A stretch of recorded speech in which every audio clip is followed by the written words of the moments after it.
Hey guys. This is part 4 of What If Naruto Was Adopted by the Goddess Artemis. Hit like and subscribe if you like this one, and also please check the author in the description. Let's start.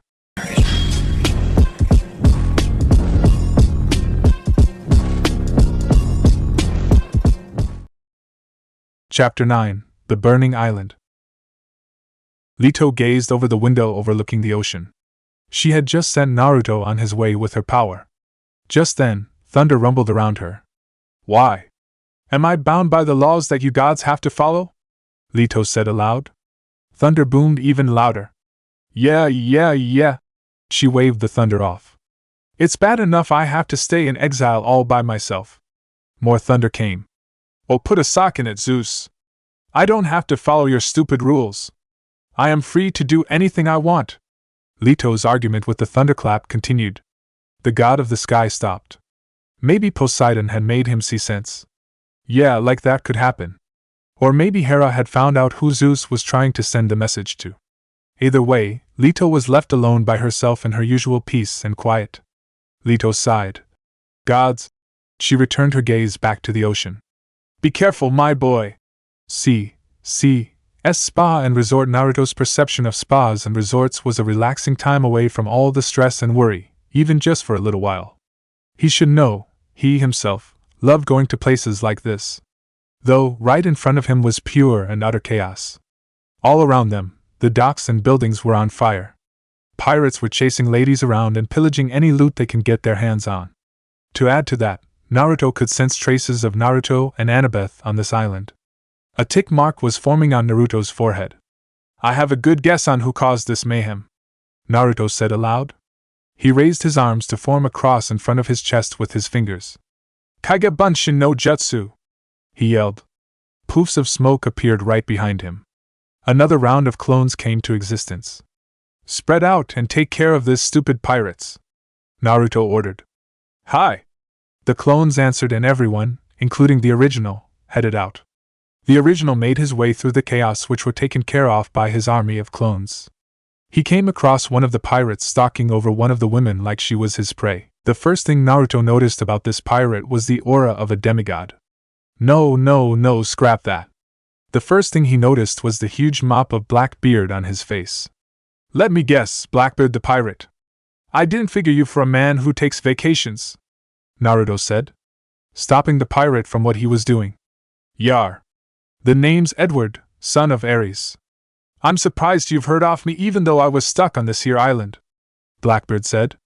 Well, your exploits weren't what you call subtle, Naruto answered. Turn away now, kid, and let me get a taste of this flesh. Blackbeard licked his lips as he eyed the woman's supple form.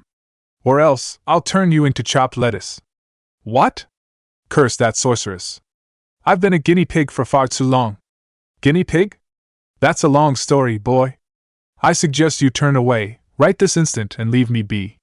I can't let you do that. You better step away from the young lady or I'll turn you into chopped lettuce. You don't look like much. Do your words even hold any merit? Why should you care? You don't seem like much yourself. Blackbeard turned to face the blonde. He brandished his big sword. Fool, you don't know who you're dealing with. I am Edward Teach, son of Ares, Blackbeard boasted. Naruto waved off his boast and gave out a boast of his own. Big deal, I went toe-to-toe with your dad just last year. Why, you little? The pirate was the one who made the first move. He lunged forward for a stab. The blonde cocked his head to the right to avoid the pointed end, and then he grabbed the pirate's wrist. I don't need jutsu to finish you off, Naruto said. What are you? Blackbeard said with a confused look on his face. Naruto didn't answer. Instead, he twisted the pirate's wrist. A cracking sound could be heard, earning a scream from the owner. The blonde pulled the pirate towards himself, and then he raised his knee and planted it on the bearded man's gut. The attack raised him a few inches from the ground. Naruto let him go and planted a roundhouse kick on the pirate, sending him flying towards the wall. Being that they were made of wood, the pirate went through the wall and into the ocean. Naruto turned to the lady watching him in awe. That was close. Naruto offered a hand to help her up. Glad I made it in time. Thank you? The lady blushed at the blonde's actions. Who are you? The name's Naruto. Pleased to meet you.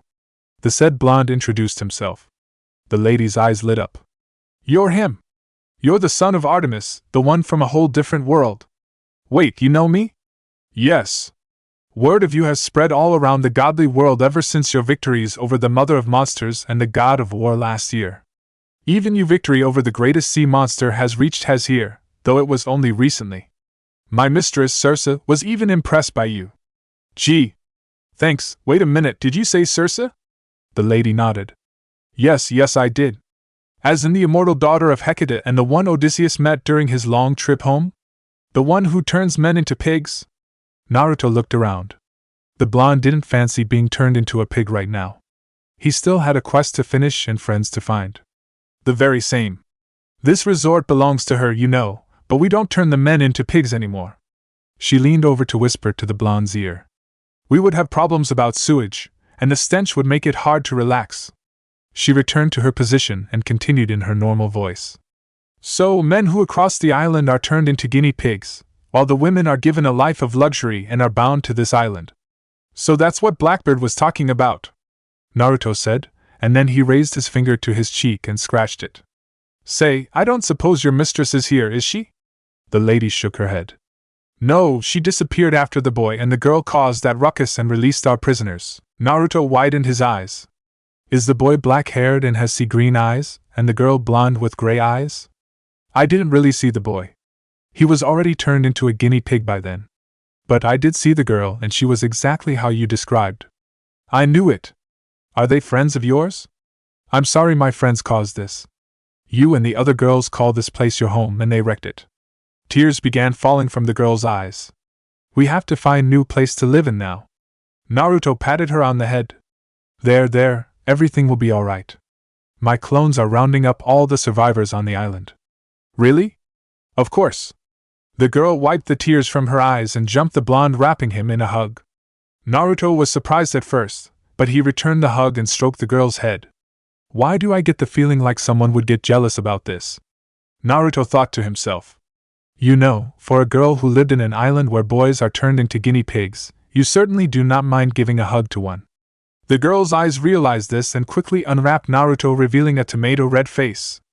Naruto chuckled at that. Oh, how rude of me. The girl said, getting back her composure. I haven't introduced myself. My name's Reina. Pleased to meet you. Naruto shook her hand. The clothes on the girl were slowly falling off now, so the girl struggled to keep them on. Naruto averted his gaze in respect to the girl. I almost forgot that good-for-nothing pirate almost tore off my clothes. Reina squeaked. Naruto dug into his pouch, and he produced a scroll. He unrolled the scroll, and then focused chakra onto the seal written in the scroll. With a poof of smoke, a clean set of clothes appeared on his hand, much to the amazement of the girl. Here. The blonde handed them to Reina. I do hope they would fit you. Naruto turned around to allow some privacy for the girl to change. A few minutes later, the girl was done. I'm done. You can look now. Naruto turned around to look at the girl. She was wearing Naruto's favorite orange shirt from camp, which was a little too big for her. The pants were falling off, but she remedied them with a makeshift belt. Sorry, I guess they're too big for you. Naruto apologized. Don't worry about it. At least it's covering me up, Reina replied. That's a relief. My clones are probably done rounding up the others. The blonde continued. Come on, let's go meet them. Naruto didn't let go of the Reina's hand along the way as he led her towards the others. When they got there, one of the other girls noticed Naruto and Reina heading their way and ran towards them. Reina noticed the girl running towards them. She let go of Naruto's hand and ran toward the girl running towards them. Reina! The other girl yelled as she ran towards them. Hilla! Reina called back. Reina broke away from Naruto and ran towards the girl. The two shared an embrace when they got next to each other. I thought I'd lost you, Hilla said aloud as she caressed Reina's hair. The two girls broke their embrace and faced the blonde. Hilla bowed her head. I thank you for coming to our aid. Naruto waved her off. Oh, it's nothing. It's the least I can do after my friends caused you all this carnage. You'll never guess who this is, Hilla. Reina cut in. Yes, I know. His clone told us about it, Hilla said. Reina puffed her cheeks. You're no fun. I couldn't have stopped all the pirates by myself, you know, Naruto said. Although, since I used the Kagebunshin, you could say I still did it by myself. He mumbled that last part to himself. What? The two girls asked together. Oh, it's nothing. I was just musing to myself. Naruto scratched the back of his head like he always did. The two girls looked at each other, and then shrugged. Anyway, Naruto changed the subject. Let's get you girls out of here. The three joined the other girls in the resort's courtyard. So did I get to everyone on time? Naruto asked the rest of the girls. There were nods from the girls gathered and shouts of praises and thank yous. Naruto thought to himself. The small sailing vessel he came on the island wouldn't fit on it. Not to mention that it wouldn't survive Charybdis and Scylla when they get out of the Sea of Monsters. An idea popped up in Naruto's head. Quick question, Naruto asked. Do any of you want to join my mom's hunt? Murmurs could be heard from the girls gathered. Most of them still wanted to have love lives of their own. Some even eyed the blonde like he was the one they wanted a relationship with. In the end, only 5 of them stepped forward.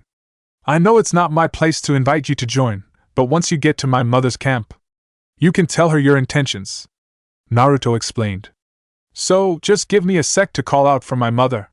Naruto closed his eyes in prayer. He called out to his mother in his mind. For a moment there, Naruto thought that nobody would answer him. Just then, a bright light appeared beside the blonde. The blonde's face lit up once he sensed the new presence arriving at the scene. A middle-aged man with a muscular, athletic figure appeared in the vicinity. The man had salt and pepper hair, blue eyes, elfish features that he had seen back at a particular cabin at camp. There was a sly grin plastered on her face, like he was up to something. He was wearing nylon shorts and a New York Marathon shirt. He was checking messages on a watch he had on his left hand. Naruto's expression dropped when he saw who appeared. The man looked up and saw Naruto's crestfallen expression. Sorry, kid. Just a messenger this time, the man said. It's okay, Lord Hermes. It's not your fault. Just thought that mom would come this time since it was the girls we are talking about. Naruto told the god. Your mother is probably out hunting as usual. She's never around Olympus whenever I'm there. Hermes answered. But your jobs as gods keep you away all of the time too. Naruto sighed. Right. Hermes chuckled. Anyway, you need to transport these young ladies to your mother's camp, yes? Yes, please, Lord Hermes. Alrighty then. Hermes was about to snap his fingers when Reina called out. Wait! Reina yelled. I didn't get to properly thank you for helping us. Grumbles could be heard from the crowd. They were mostly berating themselves for not speaking up like she did. Oh, that's okay. I'm not looking for anything in return, Naruto said. No, that won't do. I guess I'll have to owe you a favor. But this will do for now, Reina said, and then she leaned over to kiss the blonde on the cheek. Naruto blushed bright red at her actions. Jealous glares were sent to Reina because of what she did. The blonde was in a daze for a while, but he remembered that he still had to track down his friends.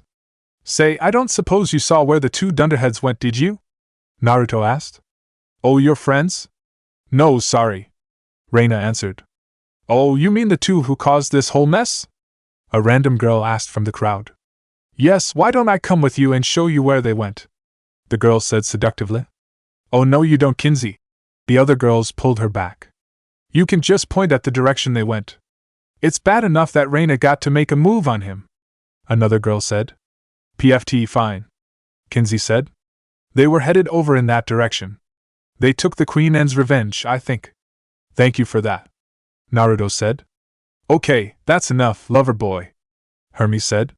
You've made me miss one appointment. Let's get these girls to your mother's camp. Thank you again, all of the girls said. I'll see you around. Naruto bid them farewell with a small salute. And say hi to my mom when you get there. Hermes snapped his fingers and the girls started to glow brightly. Don't forget. I owe you one, whenever we see each other again. And, be careful of the siren's lair. The light engulfed the ladies and soon they were gone. I'd best be on my way, son of Artemis, before more appointments get cancelled. Hermes started to take his leave. Naruto bowed. Thank you for your assistance, Lord Hermes. It was my pleasure. The messenger god then continued his jog and soon disappeared in the next room. It was night time now.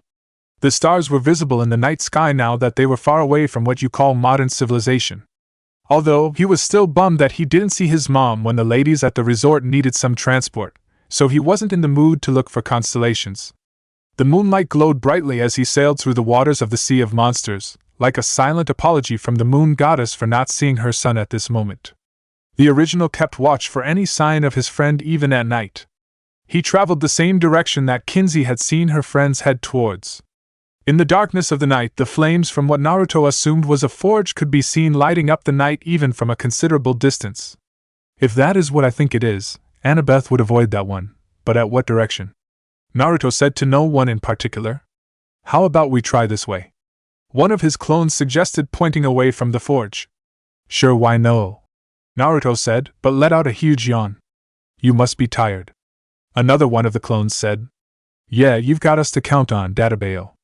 Yet another said. I guess you're right. The original Naruto answered. Thanks, guys. Don't mention it. That's why you got us. Leave it to us. Those were the answers his clone said to him as he curled up in the corner to go to sleep. Little did he know, Morpheus had something to show him as he rested.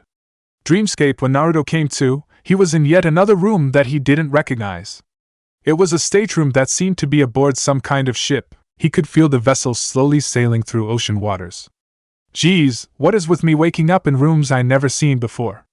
Naruto said to himself. He examined the room. It was dark, but a golden sarcophagus glowed inside the room.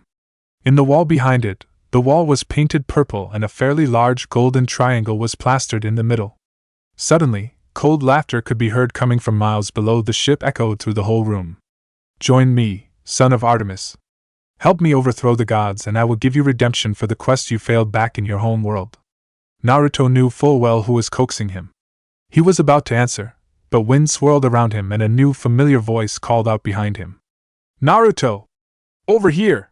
The voice called out in the language of the elemental nations. Naruto turned around. Right there was his old team. Sakura was waving at him with another hand to her mouth, calling out to him. Sasuke was there with his hands in his pockets. HMMP, aren't you the one always excited for missions? The Uchiha said. Another voice spoke from behind him. Sorry I'm late, everyone. I got lost in the path of life. It was Kakashi, their team captain. Isn't this what you wanted? For your friend to go back home to the village you call home. For everything to go back the way they used to be. The voice willed the scenery to continue. You're late again, Kakashi-sensei. Sakura scolded their mentor. Lord Fourth will be mad at us when we get there. A Lord Fourth? Naruto asked in confusion. D-Dad? Yes, boy. I can give you the life that you have always dreamed of. The family you've been longing ever since your childhood. The scenery shifted. They were now standing the Hokage's office. Sitting on the Hokage's chair was a different person. He looked like Naruto, except without the silver streaks on the hair. He was wearing a standard Konoha uniform and a flak jacket over it. Over his current attire, he was wearing a white short-sleeved long kawari closed in the front with a thin orange rope. The kawari was decorated with flame-like patterns on the edges and the kanji, read as Yondaime Hokage or Fourth Hokage in English, written vertically down the back. Naruto, I know you're excited as usual to go on this mission, but you have to focus and work with your team. The Fourth Hokage reminded Naruto. D-Dad? Naruto managed to stutter out. Naruto, are you listening? The Fourth Hokage asked again. Naruto opened his mouth to answer, but someone knocked on the door. Minato, can I come in? A female voice said from the other side. Oh yes. Come on in. Minato said. The door creaked open, revealing the owner of the voice.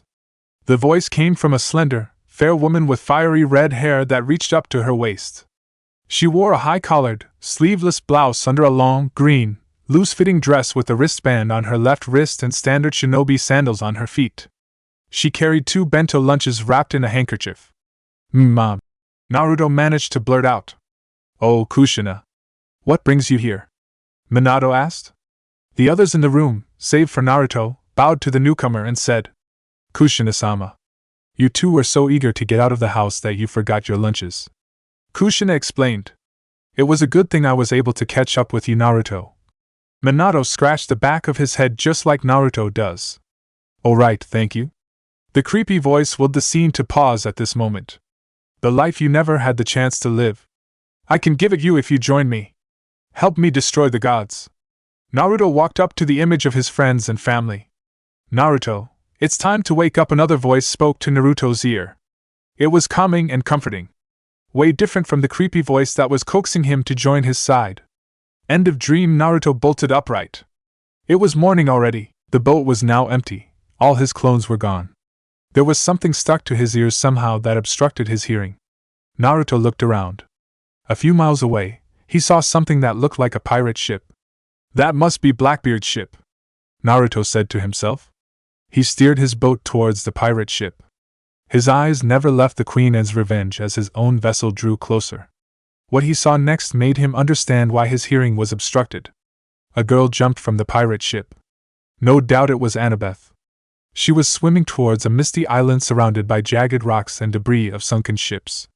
He instantly knew Annabeth was in danger. Oh shit!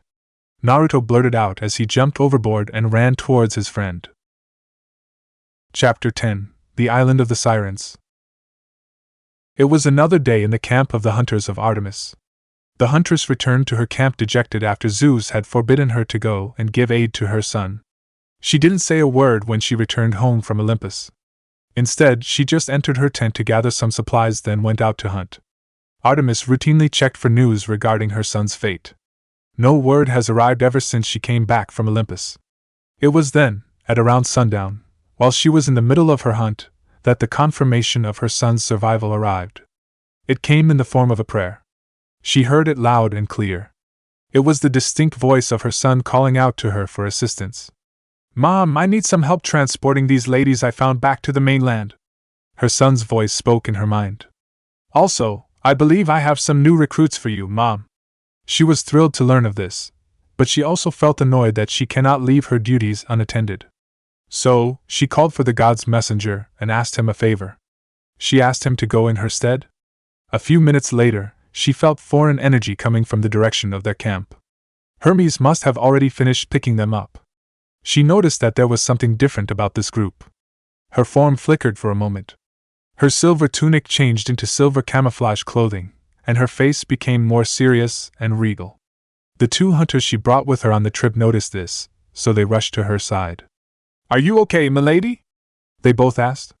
She put on a smile for her hunters. "I'm fine, girls. You don't have to worry about me." So some of them are from that camp, she thought. The hunters' camp, somewhere in the wilderness. A bright flash of light appeared in the middle of the camp. A fairly large group of ladies appeared as soon as the light died down. This caught the attention of the other hunters, even those who were busy. It was Artemis' lieutenant who first approached to greet the group. "Welcome to our camp," she said. "I suppose all of you are new recruits?" A small group broke off from the main group. One of the girls in the smaller group answered for all of them. "No, ma'am. Only us." The lieutenant gave out a light frown. She thought that all of the girls who arrived were going to join. Then, looked at all of the girls, then smiled. "No matter. All of you are welcome to join us for dinner once Lady Artemis arrives. In the meantime, who wants some hot chocolate?" Lair of the Sirens, SEA of Monsters. A blonde-haired girl, Annabeth, was swimming towards some jagged rock covered with mist. She was a strong swimmer despite the currents, mines and rocks. She was almost to the black beach to where the real danger was, provided that you survived the obstacles. Naruto was running on water towards the girl to save her. When he got close to Annabeth, the mist cleared and he saw them. From the neck down, the monsters he saw were akin to a flock of vultures, except they were human-sized. They had dirty black plumage, gray talons, and wrinkled pink necks. The heads, though, were human heads that kept changing. Their heads morphed. They turned into the faces of people that the blonde knew. They showed him the faces of people he knew, from the faces of his friends back in the elemental nations to his new loved ones on Earth. But no matter what face was shown to him, their mouths were bloody and greasy, caked with the remnants of the previous meal. He shook this off. He couldn't let his friend make it to the beach. As fast as he could, he ran with all his might towards Annabeth, and then grabbed her. She wasn't too thrilled about this. She didn't even acknowledge Naruto. Instead, she squirmed and struggled to break free of Naruto's hold. Naruto was in another trance. The moment he touched Annabeth, a shock went through his body. At that moment, he saw the way his friend was seeing them. 3 people sat on a picnic blanket in Central Park. A feast was spread out before them. He immediately recognized Frederick Chase, exactly how he saw him back in Virginia.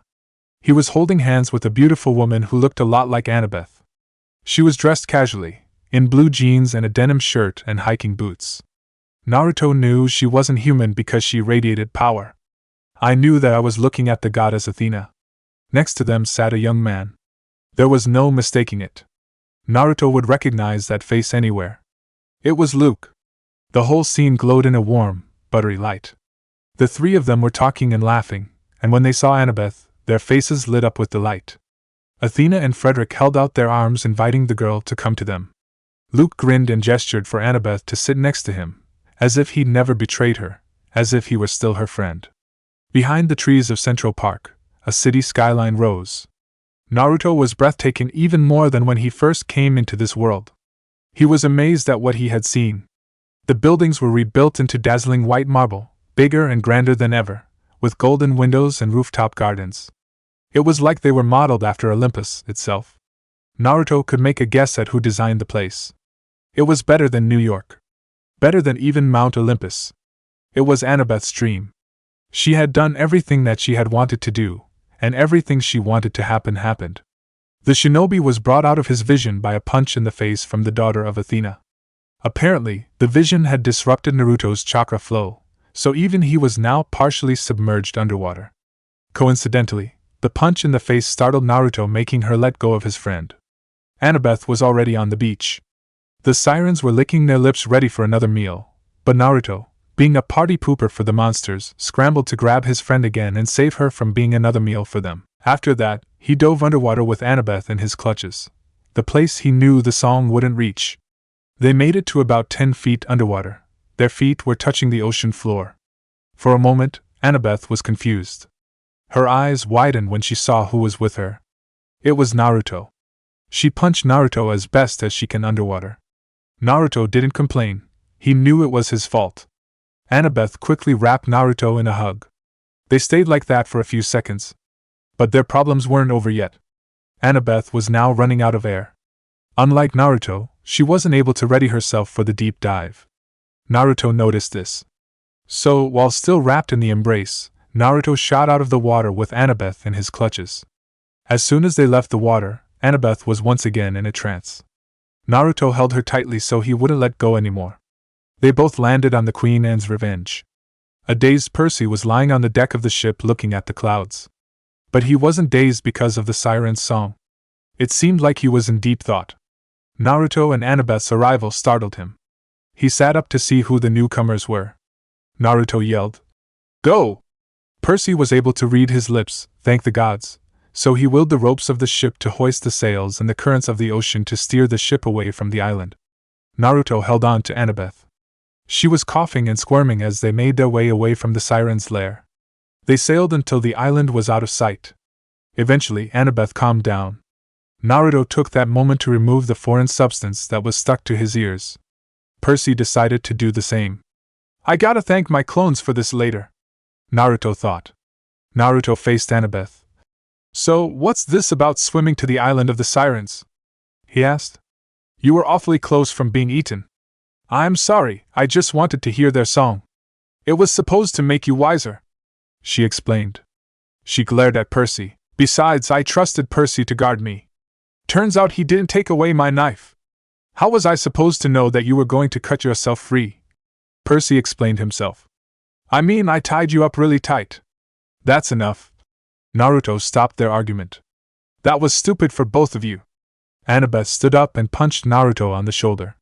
"I could say the same for you, Naruto. Taking on the Kraken all on your own, yeah, man," Percy interjected. "We thought you were dead." "I thought you were dead when the CSS Birmingham exploded," Naruto said. Annabeth shook her head. "We were able to get to the lifeboats in time." "What about Clarice and Tyson? Where'd they end up to?" the blonde shinobi inquired. "Clarice was able to get on a boat, but we got separated." "And Tyson?" Percy couldn't bring himself to tell Naruto what happened. Annabeth continued for him. "He was still below deck when the ship exploded. We don't know if he survived or not. He'll hold out fine." Naruto reassured his best friend. "How could you be so sure?" Percy asked. "He's a Cyclops. He's immune to fire, Naruto explained. Even with an explosion that big? The son of Poseidon still wasn't convinced. Percy, the godly world shouldn't surprise you by now, the blonde explained further. He then changed the subject. I guess we could call it quits now. Percy and Annabeth looked at him oddly. We all did something stupid, he continued. Naruto and Annabeth broke out in laughter. Percy smiled, still bummed out that he had to think about Tyson again, but he eventually gave in and laughed with his friends. In any case, how are you feeling? Percy asked his friend, who he almost allowed to swim to her death. Even to him, that sounded like a stupid question. Annabeth nodded. I've been better, but I'll be fine. I didn't realize how powerful their temptation would be. That was an awesome design of Manhattan, Naruto commented. Annabeth blushed. You saw that? Yeah, we kinda shared the vision, a while back, he explained. So Luke's words really got to you, huh? Percy said. What did he say? Naruto asked. I forgot you weren't with us back then, Percy said. Luke told Annabeth that she could build the world from scratch, or something like that. It's my fatal flaw. The sirens showed me that. My fatal flaw is hubris, Annabeth explained. That brown stuff they add on veggie sandwiches? Percy asked, as clueless as ever. The two blondes sighed out loud. It's hubris, Percy. What you're talking about is hummus, Naruto explained. You must be hungry, Percy. It means deadly pride, seaweed brain. Thinking you can do things better than anyone else, even the gods. You really feel that way? Percy asked. Annabeth averted her gaze, but she still explained it to her friends, especially to Percy. Do you ever feel like you could do a better job of running the world? Or like you could do a better job of building this world? A world with no more war, no more homeless, no more homework, no more Ninetales. No more homework, that's a nice proposition, Percy commented. Yeah, that would be nice, Naruto said. But running the world? Percy shook his head. No, the world would be a nightmare if I ruled. Then you're lucky. Hubris isn't your fatal flaw, Annabeth said. I wouldn't say lucky, Annabeth. He would still have one, and it would still be fatal if you don't know how to control it, Naruto corrected. So, what is my fatal flaw? Percy asked. Who knows, I guess we'll have to see in the future, Naruto said. And once you know what it is, you better learn how to control it, Annabeth added. If you don't, well, Percy gulped. Just then, the son of Poseidon's nautical senses kicked in. He perked up and looked towards one direction of the ship. What's up? Naruto asked. We're close, was Percy's answer. He then raised his finger to point to the direction he was looking at. His friends followed his gaze. They saw a blotch of land. From afar, it didn't look like much. As they got closer, they got a better view of what the island looked like. It was a saddle-shaped island with forested hills, white sand beaches, and green meadows. You're right, Naruto confirmed. I sense some kind of power on the island. The Cyclopes Island 30 degrees 31 minutes north, 75 degrees 12 minutes west. It doesn't look like anything I thought it would, Percy said as their ship parked on the island's beach. What did you expect? Jagged rocks and bones? Naruto joked. Or maybe a tank of acid? Actually, yes, Percy said. I mean, the show and movies show villains' lairs like that. Look at the Sirens' Island. Percy, those are fiction, Naruto deadpanned. And the other island didn't have the magic of the fleece like this one. Yeah, fiction. It's not like a year I was told that the gods and monsters were not works of fiction. Boys, that's enough, Annabeth scolded. We still have a fleece to find. Just a quick question, what happens to the island when we take away the fleece? It'll fade. Go back to the way it used to be. Percy frowned. He felt guilty about ruining the paradise that they have found here. Naruto placed a hand on his shoulder. Percy, we don't have a choice. If we don't take it, I know, Percy said. Let's go get that fleece. Right, Naruto and Annabeth answered. They walked down the beach. There was nothing to see as they walked through the beach. Well, that was true, until they saw the other lifeboat from the CSS Birmingham.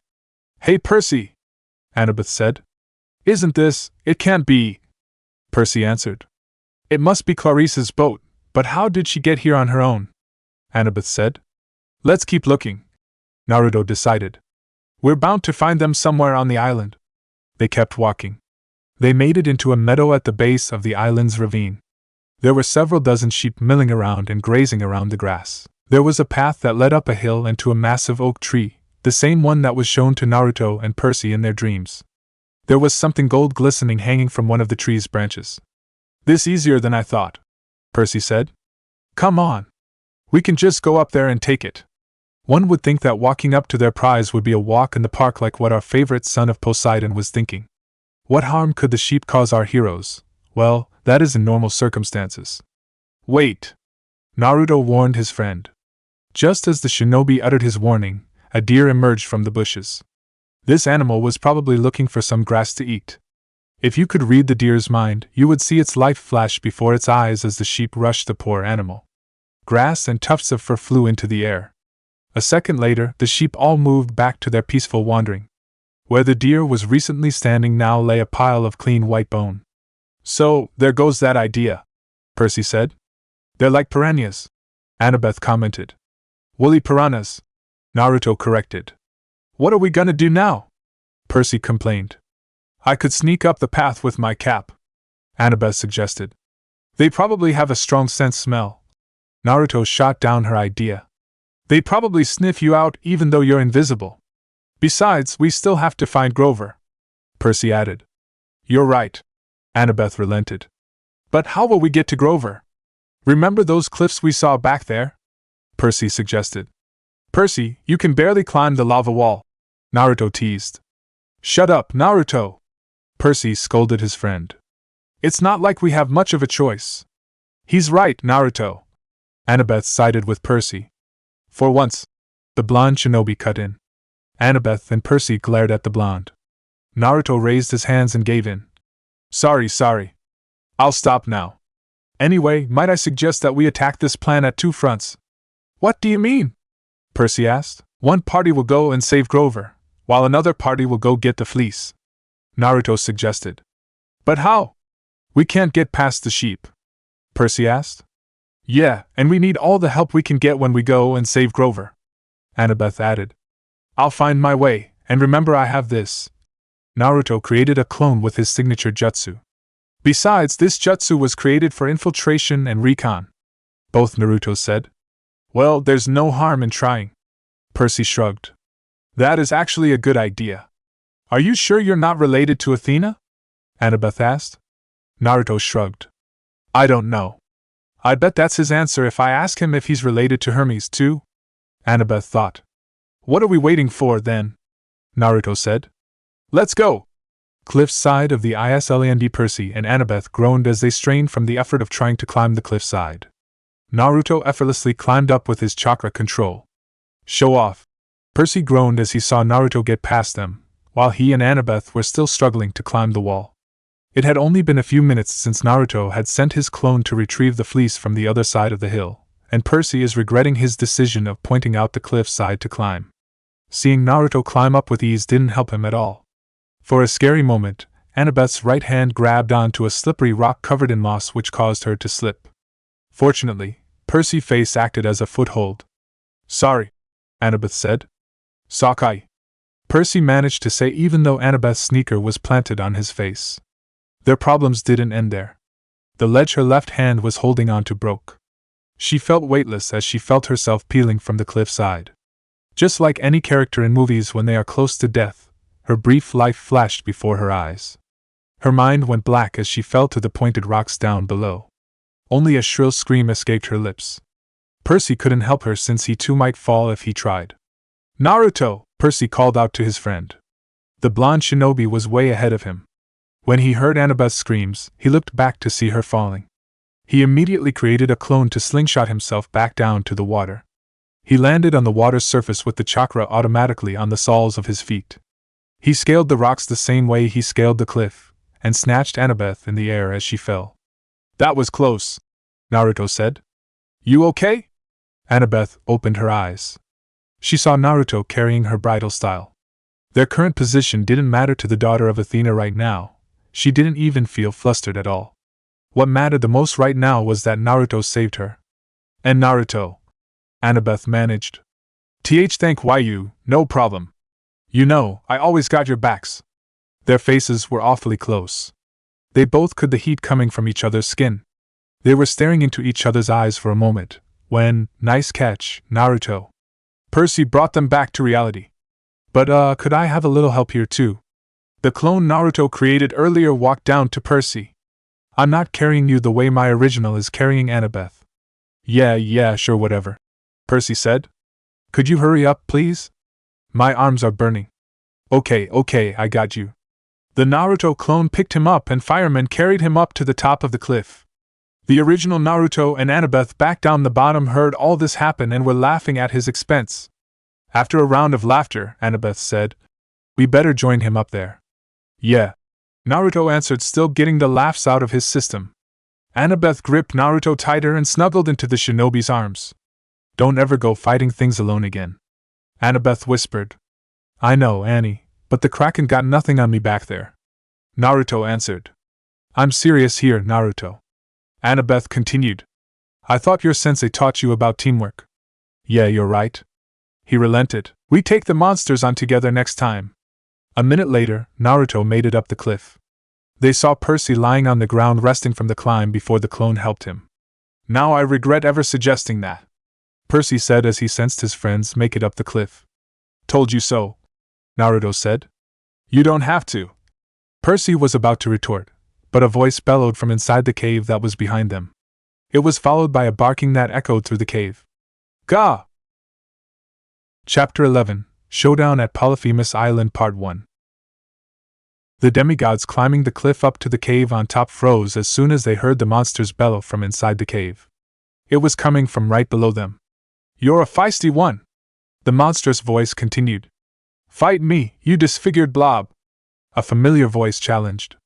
Give me back my sword, so I can slice you to 1,000,000 pieces. The monster roared in laughter. Isn't that? Percy mouthed. Clarice, Naruto and Annabeth confirmed. The trio managed to find an opening in the wall where they could peek inside, but not enter from. There was even a ledge wide enough for them to find. Looking inside, they saw Grover along with a Cyclops several feet taller than Tyson, maybe 15 feet tall. He has jagged yellow teeth, a green eye and gnarled hands as the demigods.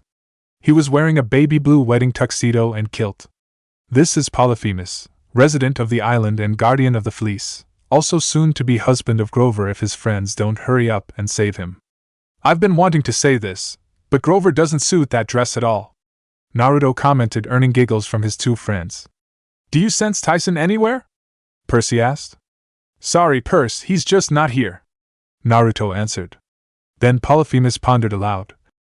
Eat loudmouth girl now or wait for wedding feast. What does my bride think? Did you say? The tied-up girl was about to call out Grover on his disguise, but the satyr hurriedly went over to cover her mouth with her hand. We shouldn't eat our only guest for the wedding, Grover suggested. She could. This time it was Grover's turn to be cut off.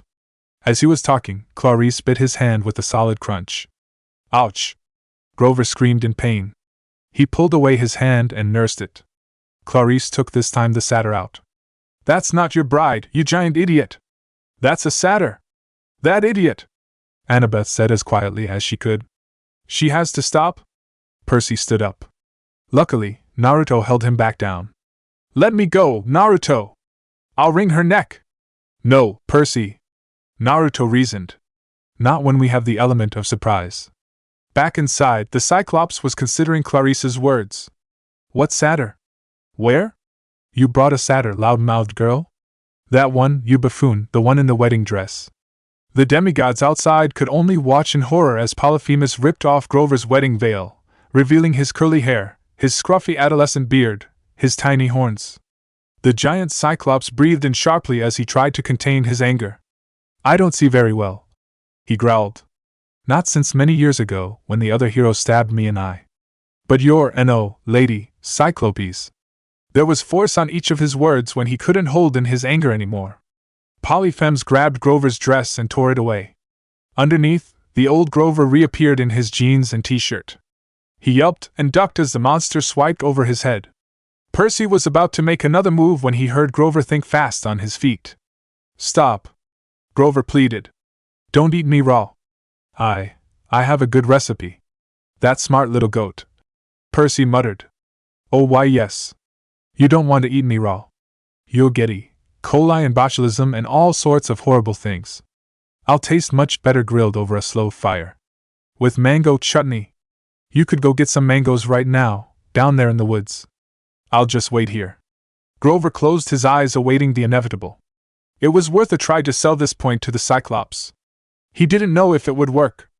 But what happened next caught him off guard, much to his delight. Grilled satyr with mango chutney. Polyphemus mused. The satyr released the breath he was holding as he breathed a sigh of relief. The Cyclops then turned to Clarice, who was still tied up, and asked, You a satyr too? No, you overgrown pile of dung, she yelled. I'm a girl. The daughter of Ares. Now untie me so I can rip your arms off. Rip my arms off. Polyphemus chuckled. Yeah, she continued. And I'll stuff them down your throat. You are a spunky one. Let me down. Polyphemus snatched up Grover as if he were a wayward puppy.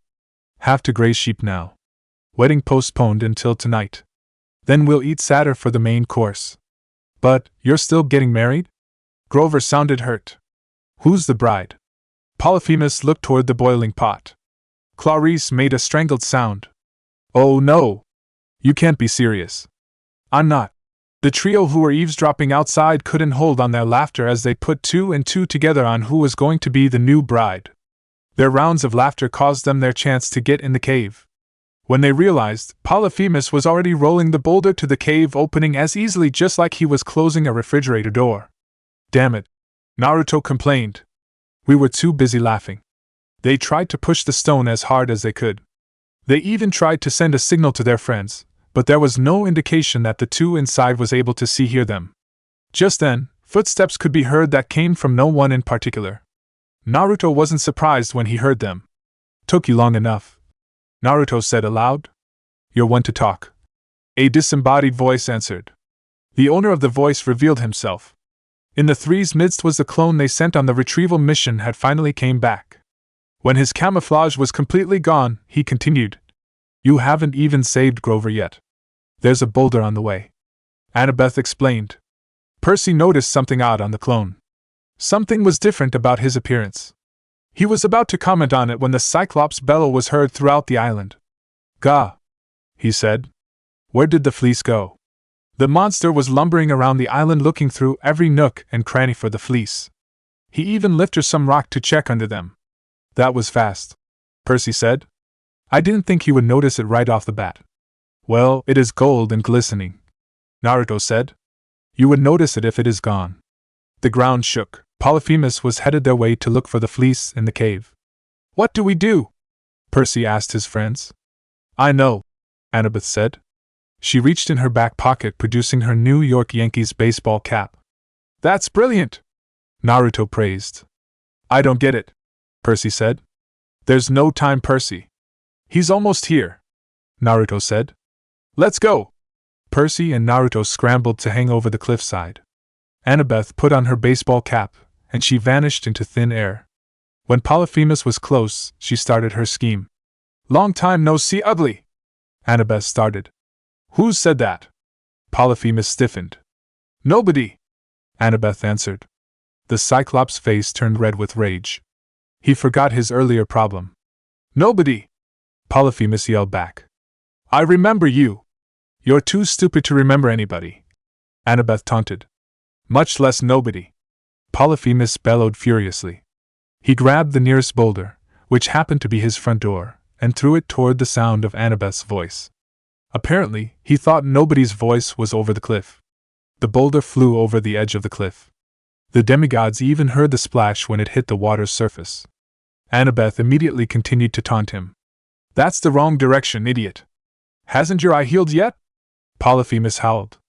Come here. Let me kill you, nobody. You can't kill nobody, you stupid oaf, she taunted. Come find me. Polyphemus barreled down the hill toward her voice. When Naruto and Percy were sure that the Cyclops was far away, they immediately entered the cave. They searched throughout the cave Grover and Clarice. Naruto was locked on to the two's energy signature, but there were so many twists and turns in the cave. Just like in their dream, The corridors were littered with bones and life-size cement sheep that the two recognized was a work of Medusa. They saw the collections of sheep t-shirts, large tubs of lanolin cream, and woolly coats, socks, and hats with ram's horns that they remembered from their dream. Eventually, the two found the spinning room, where Grover was huddled in the corner, trying to cut Clarice's bonds with a pair of safety scissors. "It's no good," Clarice said. "This rope is like iron. Just a few more minutes." "Grover," she cried, exasperated. "You've been working at it for hours." Clarice's eyes widened when the two boys entered her line of sight. "Percy? And Naruto? You two are supposed blown up or eaten." "It's nice to see you too, Clarice," Naruto answered. Hearing the daughter of Ares' words, Grover stood up to see for himself. His eyes shone when he saw his friend standing over them. "Percy! Naruto!" He bleated and tackled the two in a goat hug. "You came!" "Of course we did, G-Man," Percy said. "Glad to see you're not married," Naruto said. "Same with you, Clarice." Shut up," Clarice managed. "Damn," Naruto commented. "This thing is so comfy." "What are you talking about?" Grover asked. "Hold on a sec," Naruto answered. The three stood up and brushed the dirt from their clothes. "This thing here." The blonde showed the people in the room what he had on his shoulder. "Wait, how'd you get that when you're here?" Clarice asked. "I sent my clone to get it," Naruto explained. "He'll be furious when he finds out that it's gone," Grover said. "Oh, he was," Percy said. "But he quickly forgot when Annabeth did the nobody thingy." "Is she okay?" Grover asked. "She'll be fine," Naruto answered. "I mean, the Cyclops is a bumbling idiot, you know." "That's great and all." Clarice cleared her throat. "But could you get me down from here now?" "On it," Percy said. Uncapped his sword, walked towards the hanging Clarice. "I should call her out now," Grover said. "Who?" That made Naruto curious. "You'll see," Grover whistled. A small dire wolf pup came out of the shadows, barking happily and wagging her tail. "Ah!" Naruto swooned. "She's the pup from the dreams. How'd you find her?" "She somehow found me, and while I was in Florida, she was with me while we were searching until Polyphemus came after us," Grover explained. "Oh, cool," Naruto said as he rubbed the pup's belly, much to its delight. "What's your name, girl?" "I haven't got the chance to name her yet," Grover said. "You know, with the kidnapping and all." "Ah, I wonder what I should call you," Naruto thought aloud. The four were broken out of their conversations when they heard a scream followed by a monster's bellow. This time more invisible footsteps came, followed by giant lumbering steps following her. The footsteps stopped in the room they were in. The owner of the footsteps revealed itself at that moment. It was Annabeth, who took off her baseball cap. She caught her breath. She apparently took Polyphemus for a wild goose all around the island and back to the cave. "He's here," Annabeth said in between pants. The lumbering footsteps drew closer, and Polyphemus' angry voice echoed through the cave. "Nobody. Come here so I can bash your head," the Cyclops said. Clarice cracked her knuckles. "He's no problem. I'll rush him." "Not a good idea," Naruto berated her. "You got caught the first time you tried," she growled at him. "We have to attack him together," Percy suggested. Clarice grit her teeth. She obviously was not happy about the plan. "Anyone up for attack plan, Macedonia?" Naruto said. Percy hefted his sword, which he used to free the daughter of Ares earlier. Clarice picked up a highly collectible ram's horn spear from the Cyclops cave. Grover had found a sheep's thigh bone, which he didn't look too happy about, but he was gripping it like a club, ready to attack. Polyphemus finally made it to the room everyone was in. "What is this?" he asked when he saw the extra people in the room. "Who are you? Why can't you recognize me, ugly?" Percy taunted. "What? You are nobody?" the Cyclops asked. "No, ugly. I'm the one who insulted you," Naruto taunted to confuse the monster. "There are two of you?" he asked. Now he didn't know what was happening. "Yeah, I poked your eye," Grover added. "What are you gonna do about it, ugly?" Naruto and Percy said the same time. Polyphemus roared. Naruto dragged Annabeth behind him and gave her the fleece to hold. She momentarily strained under the weight. It was heavier than any one of them thought. Grover yelled a battle cry as he rushed in from the right. He threw his sheep bone, which bounced harmlessly off the monster's forehead. Clarice ran in from the left and set her spear against the ground just in time for the Cyclops to step on it. He wailed in pain, and Clarice dove out of the way to avoid getting trampled. Percy slid in between his legs and stabbed him in the thigh. Normally, monsters would disintegrate when touched by the godly metal that made up the demigods' weapons, but this time it was different. The monster withstood the attack. He didn't break apart into golden dust. "Ow! That hurt!" Polyphemus yelled. "Damn it! He's a tough one," Percy complained. "Knock him down, then we get out," Naruto said. "Right," Percy and Clarice said. The three demigods worked in tandem as if they weren't at odds against each other before. Naruto went in first. They fought the Cyclops bravely, charging again and again. Each of the demigods had a close call as Polyphemus tried to pound at them or make for a grab. When the first opening they got, Naruto rammed himself onto the Cyclops, making him stagger backwards in front of one of his shelves. Percy and Clarice knocked the shelf, making it fall onto the Cyclops, breaking all of Polyphemus' snow globes and trophies. Then, the three pushed him to the ground. He fell onto the shards of glass that broke from his stuff with a huge thump. Naruto somehow picked up one of the stone sheep and slammed it on the Cyclops on the ground. His friends looked at him oddly at his feats of strength, but were not able to. True to the monster's durability, the demigod's onslaught wasn't enough to keep him down. He was beginning to stir. "Let's get out of here!" Grover wailed. He then picked up the puppy on the floor and ran outside, while everyone followed in tow.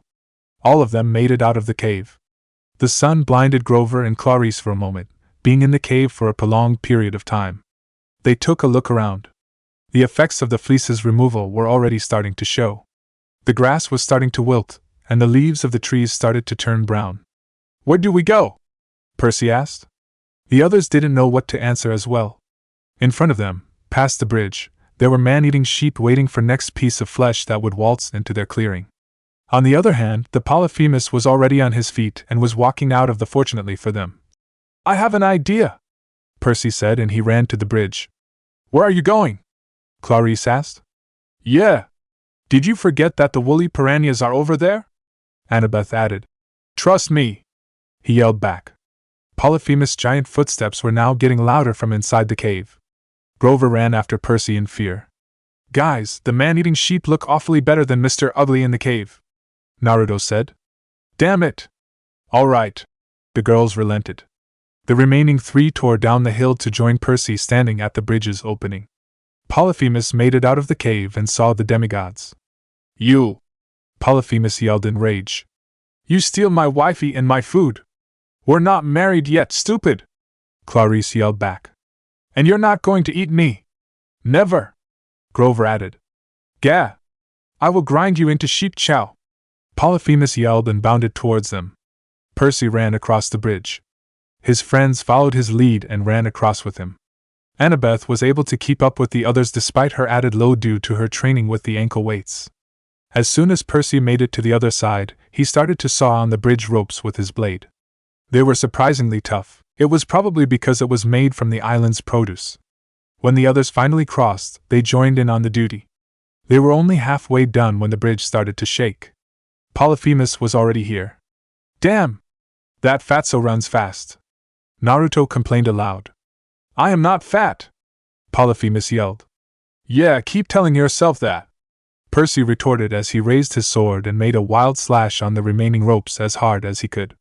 Naruto did the same. The bridge fell away into the chasm along with the Cyclops. The demigods fell on their butts. They needed to catch a breath after the non-stop fighting and running from the monster of the island. At least they don't have to fight anymore. Or so they thought. Huge hands made a grab at the area where the bridge used to be. The demigods close to the edge quickly jumped back to avoid his burly fingers. Thank the gods for their demigod reflexes, and shinobi reflexes for one blonde shinobi, that they were to dodge him. Polyphemus howled in delight as he pulled himself up the edge of the chasm. "Yes! You failed!" The Cyclops yelled in glee. Nobody failed. The demigods stood to face him. Clarice and Grover charged. Grover got swatted away. The brave satyr wasn't much of a fighter, but at least he tried. Annabeth ran to the satyr's side. My head!" the satyr groaned. Back at the battle, Polyphemus slammed his fists at the daughter of war. She rolled aside to dodge it. Percy came from behind the Cyclops and slashed at one of his legs, making him drop to a knee. Polyphemus twisted behind himself and swatted Percy aside. "You think it's that easy?" the Cyclops teased. "You're forgetting about me, you dolt!" Clarice yelled as she went for an attack. "Don't announce your attacks!" Naruto berated his friends. "Too slow!" the Cyclops yelled as he grabbed Clarice's weapon and flicked her away. Naruto rushed for his own attack. "Naruto! No!" Annabeth warned his friend. The blonde jumped to the side to avoid the fist aimed at his head. He produced a kunai from his pouch and slashed at his belly before ducking under the Cyclops' hand that made for a grab. Naruto didn't stop his attack. He appeared behind the Cyclops and jumped up to slam his elbow on his head. He ran back to the front and charged the Cyclops. This time, though, he wasn't expecting the Cyclops to attack him smarter than before. Another fist slammed at Naruto, to which he jumped to the side again, but the Cyclops wasn't finished. While Naruto was in the air, Polyphemus swiped at the blonde's feet, making him fall flat on his back. "Not really smart now, are you, nobody?" Polyphemus said as he loomed over the blonde. Naruto groaned. Polyphemus raised his fist to slam at the blonde. "No!" Annabeth yelled as she ran to aid the blonde. She was too late. The Cyclops slammed his fists at Naruto. The blonde could only raise his hands in an attempt to catch the massive fists. Chapter 12: Showdown at Polyphemus Island Part 2. Massive fists slammed down onto a blonde-haired boy, creating a miniature crater in his wake. All he could do was raise his arms to block them. His friends could only watch in horror as their friend was flattened like a pancake. The puppy whimpered at the sight. Or that's what they thought. Naruto opened his eyes.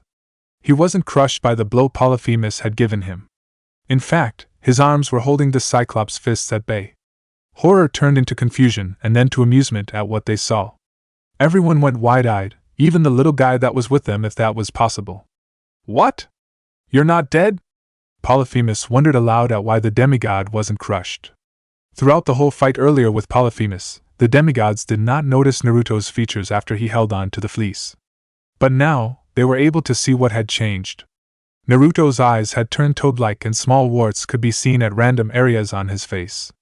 Some unknown Location in a small hut in a luscious jungle in the elemental nations, there sat a green toad with white hair styled in somewhat of a mohawk. He had very thick eyebrows and a small goatee on his chin. He was currently sitting on a small table with a bowl of soup and insects in front of him. "Ma, this delicious like always." The green toad praised the meal he was currently enjoying. "I'm glad you love it, Pa, eat up. I have seconds," a purple-haired toad said from the kitchen said. She had a green underside with purple markings around her mouth and the back of her body. The top of her head looks as though she is wearing a hair net with hair rollers underneath, making her look like an old woman. They were sharing a hearty meal with each other when someone barged in their house, startling the two owners. "Lord Fukusaku, Lord Fukusaku!" a toad with a high-pitched voice called out as she entered the hut. The toad barged into the dining room and saw the two toads eating their food. "What is it?" the old male toad named Fukusaku asked with a bit irritation in his voice. "Can't you see I'm eating here?" Sorry about that, Lord Fukusaku, Lady Shima. I have urgent news." The toad apologized. "What are you waiting for then? Tell me." It happened again. This time Gamabunta-sama was summoned into the unknown world. He had just returned. "I see. We better attend to this matter right this instant." Fukusaku turned to his wife. "Save some for me, will ya, Ma?" "Not a problem. Just return before the soup gets cold." His wife, who the toad had identified as Shima, replied. The two nodded, and then raced off to the recently arrived toad chief. When they got their Gamabunta, the toad chief sat nursing his feet. "That damn Naruto summoning me in saltwater of all places," Gamabunta complained to himself. "Bunta boy," Fukusaku called out as he arrived. "I hear you have returned from the strange land." "Chief," Gamabunta bowed. Yes, I did." "Was it different from what Gamatora boy had been summoned to?" Gamabunta nodded. "I wasn't summoned in the area where he was. It was somewhere in the oceans this time. And I can confirm that it was Naruto who did summon us." "So, Naruto is really alive then?" Fukusaku mused. "Yes, Chief. We must inform Jiraiya boy and Tsunade girl at once." "Right. 30 degrees 31 minutes north, 75 degrees 12 minutes west, island of Polyphemus, SEA of monsters. And Naruto? How are you doing that? Annabeth voiced the thoughts that plagued everyone's mind. I don't know, Naruto answered. I'm just as surprised as you are. Let's see. Naruto pushed the fists up as he got up to his feet. Polyphemus, believing that this was a fluke for the demigod, tried to push even harder, but it was to no avail. When the blonde was standing at full height, Polyphemus yanked his fists back to aim another punch. The ground shook as the punch connected, but it was not one the blonde. The punch was planted on the ground. Cracks could be seen due to the weight of the punch. Naruto climbed up the arm up to the Cyclops' head and slammed his knee on the monster's crown. That shook the monster up. After that, he wasn't able to guard against the shinobi's onslaught. For the next few seconds, the blonde was almost like a blur as he slashed and stabbed and slammed and kicked the monster. Each of the blows' shockwaves somehow could be seen by the trained eyes of the demigods. Every time the one-eyed behemoth tried to grab the blonde shinobi, the appendage would be knocked away, and even Naruto's attacks missed. Somehow an invisible force still hit anyway. Polyphemus staggered as he stood in front of the yellow-haired youth. As if it was a last-ditch effort, he aimed another weak punch to his opponent, but the blonde's tiny hands caught it effortlessly. The latter yanked the arm and threw the Cyclops over his head, sending it tumbling down the hill.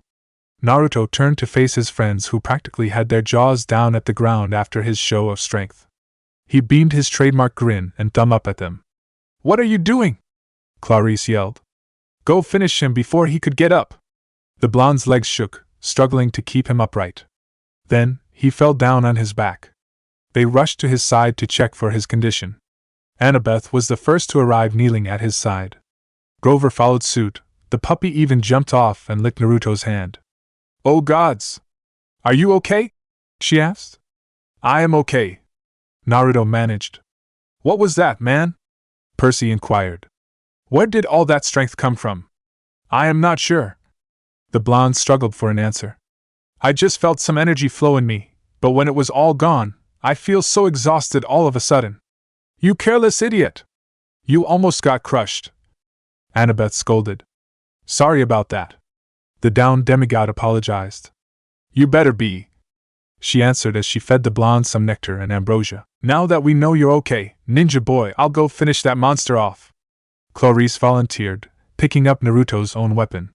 Several thoughts made its way into Percy's mindscape, the majority of which was about an adorable young Cyclops that he was beginning to learn to love and a conversation they had atop Half-Blood Hill. Flashback. They're in almost all the big cities, Annabeth explained. Her voice was dripping with distaste. They're mistakes, Percy. Children of nature, spirits, and gods. Well, one god in particular, usually, and they don't always come out right. No one wants them. They get tossed aside. They grow up wild on the streets. I don't know how this one found you, but he obviously likes you. We should take him to Chiron, let him decide what to do.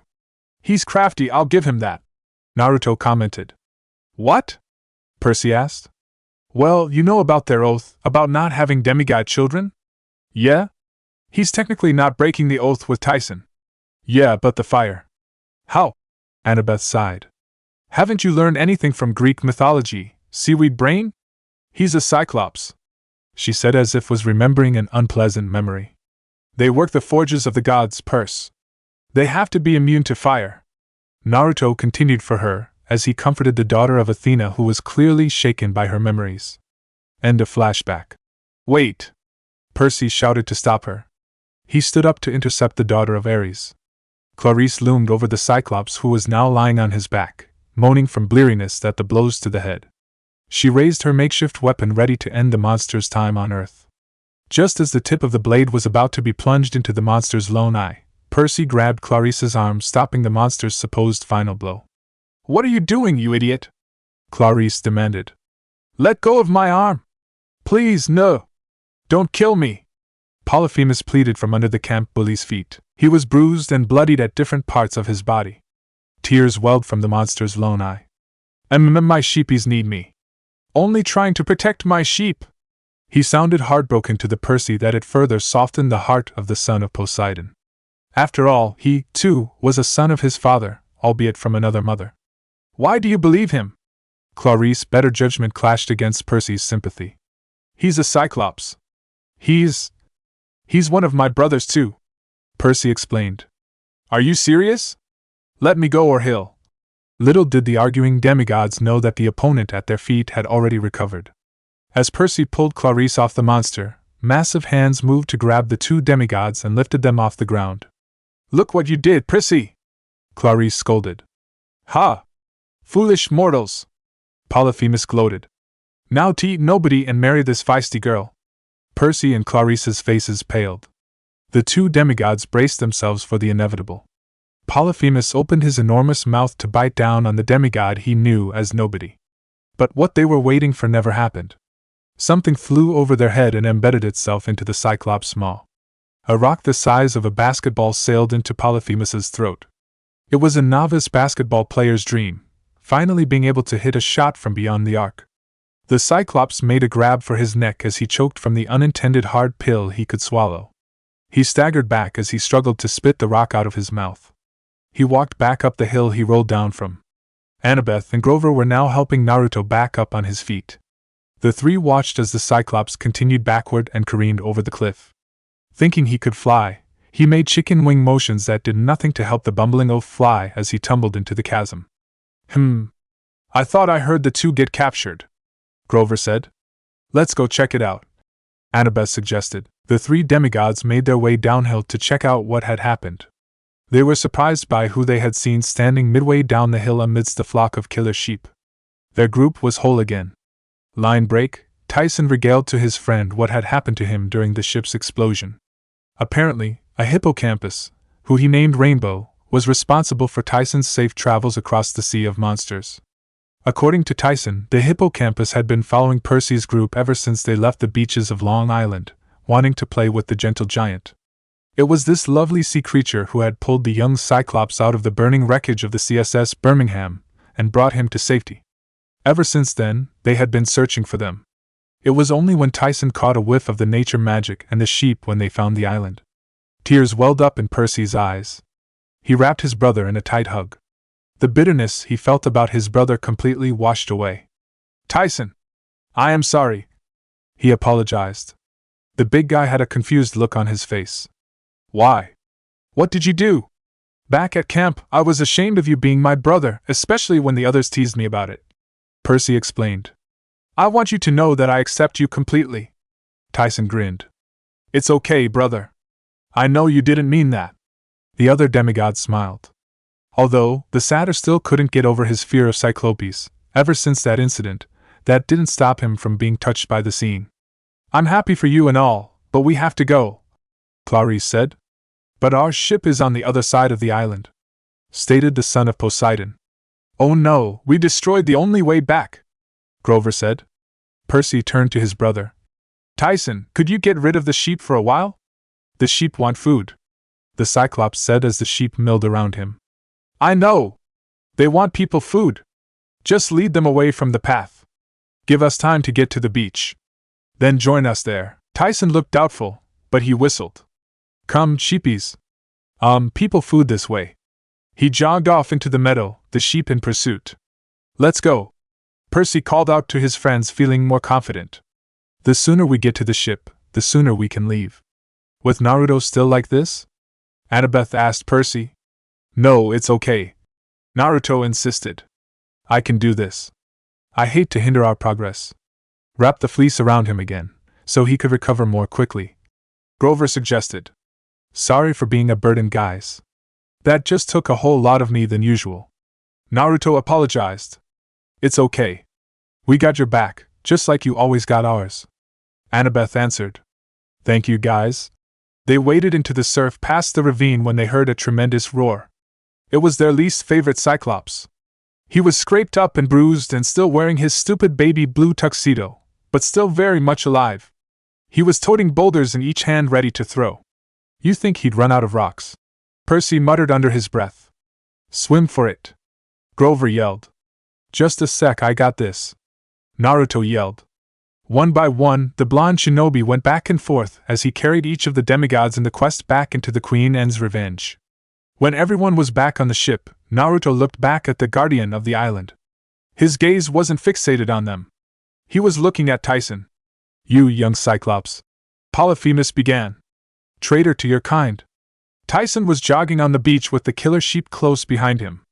As soon as he heard Polyphemus' words, he froze. "Don't listen to him," Percy pleaded. "Come on." Percy swam back to shore, to pull his brother back to the ship, but it was to no avail. He would have had better luck pulling a mountain. Tyson turned to face the older Cyclops. "I am not a traitor. You serve mortals," Polyphemus shouted. "Thieving humans." Polyphemus threw his first boulder. Tyson swatted it aside with his fist. "Not a traitor," Tyson said. "And you are not my kind. He doesn't even serve us, Big Ugly," Naruto said as he joined them in the surf. "Death or victory," Polyphemus yelled as he charged. There was still a limp in his stride from his earlier bout with the blonde shinobi.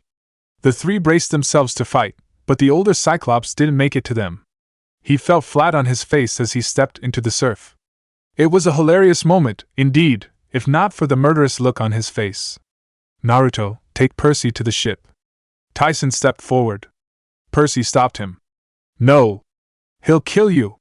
I already lost you once." "He's right, big guy." Naruto nodded.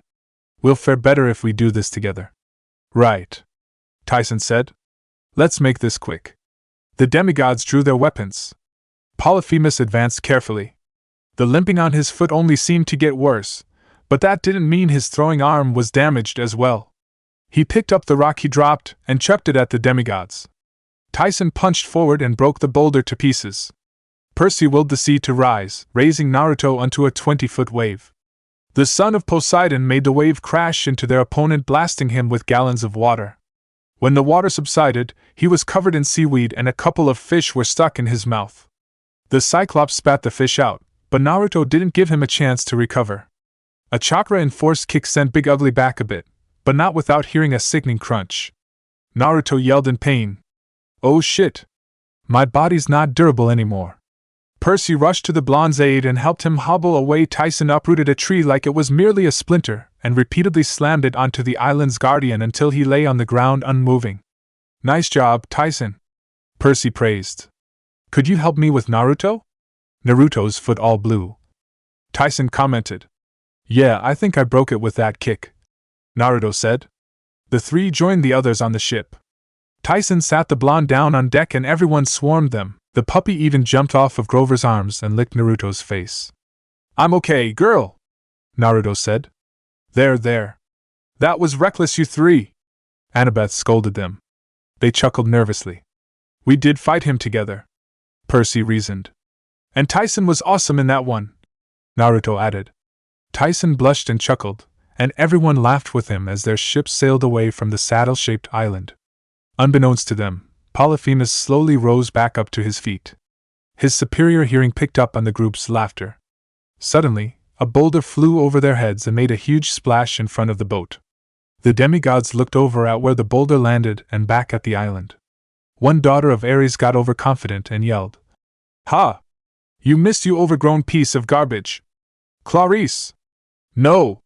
The others tried to stop her in the most silent way they can. Polyphemus tried to look for them, but his cataract-ridden eye made it extremely difficult for him to see them. Long story short, he wasn't able to find them at all. He threw another boulder. This one was a little closer than any of them wanted. "Not even close, big idiot!" Clarice gloated again. Naruto and Percy had to pull her back, but it was too late. A third boulder sailed past their heads, wrecking the mast and crashing through the bow of the ship. "Everyone in the water!" Naruto commanded as another boulder crashed into the ship's hull.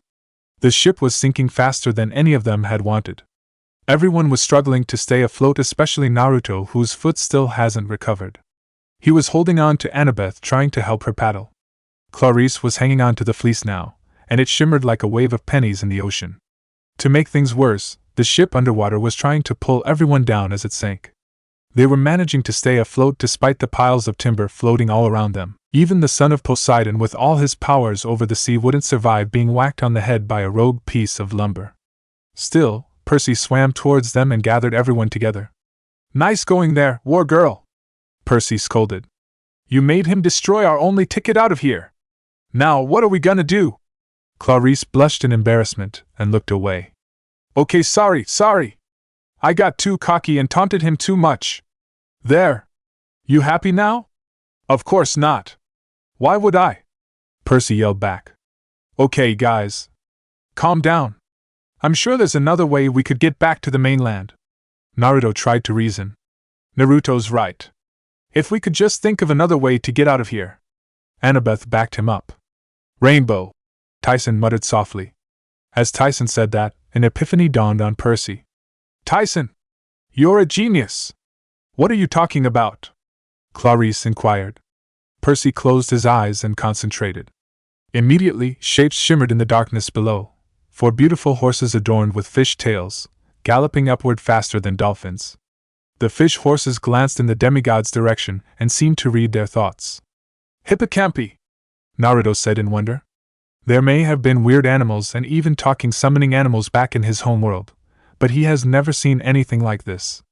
I thought I was surprised when I saw Grover's hairy legs. But you were completely calm back then, Percy said. I mean, it was different from reading them in the books, but still we were being chased back then. That wasn't the time for noticing Grover's hairy legs. Naruto reasoned. Could you please stop talking about my legs? Grover asked. Right, sorry. Percy and Naruto apologized. The colorful fish horses each moved to the demigods and allowed them to grab hold of their colorful manes. But there are only 4 of them. Naruto and Annabeth voiced their concern both at the same time. Sorry guys. Percy apologized. Rainbow's friend got sick for some reason. Yeah, so I heard. Naruto grumbled softly. What about us? Annabeth asked. The horse in front of Naruto and Annabeth whinnied. Yeah, I understand you can carry us both. Naruto answered. But still, come on guys, Clarice said. Couldn't you just suck it up just for a while? Clarice is right. Grover agreed. Just till we get back to the mainland. Naruto and Annabeth looked at each other. With both of them with a tinge of red on his cheeks, they both relented. Fine. Chapter 13. A Warm Welcome. Naruto's eyes slowly opened. For some reason, there was snickering coming from somewhere. Noisy, Naruto grumbled. Trying to sleep here. He hugged his pillow tighter, trying his best to return to his slumber. His pillow snuggled closer to his person. His pillow let out a little groan. Wait! A sudden realization hit him. I'm not in my room. I don't have a pillow right now. Naruto's eyes flung open. The first thing he saw was the setting sun behind a city skyline. There was a beachside highway lined with palm trees, storefronts glowing with red and blue neon, a harbor filled with sailboats and cruise ships. Then, he looked down. He saw Annabeth snuggled into him. She too was slowly waking up from the shinobi's movements. She slowly turned around. The girl's gray eyes met Naruto's blue. She, then, realized who she was snuggling with. With comedic timing, both of their faces turned cherry red as they moved as far away as possible while sitting on the hippocampus. This turned the snickering into full-blown laughter. They both looked at where the laughter was coming from. It was Grover and Clarice. It was a shame you both woke up. Grover teased. You were both so sweet. Too bad it's dangerous for demigods to bring phones. Clarice added to the flame. If I did have one me, shut up. Shut up, Databeo. The 4 demigods looked at Naruto oddly for the language he just spoke, but ultimately he and Annabeth were teased even more. Their face got redder than before, fueling their teasing. Good thing for them, Percy had to break them apart. He sent a small wave towards them, dousing them in water. Hey! All 4 of them protested. I hate to break that up. Percy's voice seemed relieved rather than annoyed. But the hippocampi won't take us any further. True to the son of Poseidon's words, their fishy friends had slowed down and were whinnying and swimming in circles, sniffing the water. They didn't look happy. One of them sneezed. Even Clarice could tell what they were thinking. Yeah, according to them, there's too much pollution. Grover translated. I understand. Naruto nodded. But where are we anyway? We're in Miami. Percy answered. But that's 1,000 miles from home. Annabeth exclaimed. We'll have to worry about that later. Clarice said. It's gonna be a long swim to land. None of them was too thrilled about swimming back to shore. Nonetheless, they thanked Rainbow and his friends for the ride. Tyson cried a little. He's gotten really close to Rainbow. He unfastened the makeshift saddle pack he'd made, which contained his tool kit and a couple of other things he'd salvaged from the CSS Birmingham wreck. He hugged Rainbow around the neck, gave him a soggy mango he'd picked up on the island, and said goodbye. They waved goodbye as they watched the hippocames' white manes disappeared underwater. After that, they began their long swim to shore. Halfway there, Naruto wanted to water walk all the way back. Much to everyone else's dismay, Annabeth convinced the other blonde to take her with him, much to the envy of the 3 remaining kids. Fortunately for them, Naruto had the ability to create shadow clones, so he could avoid the favoritism.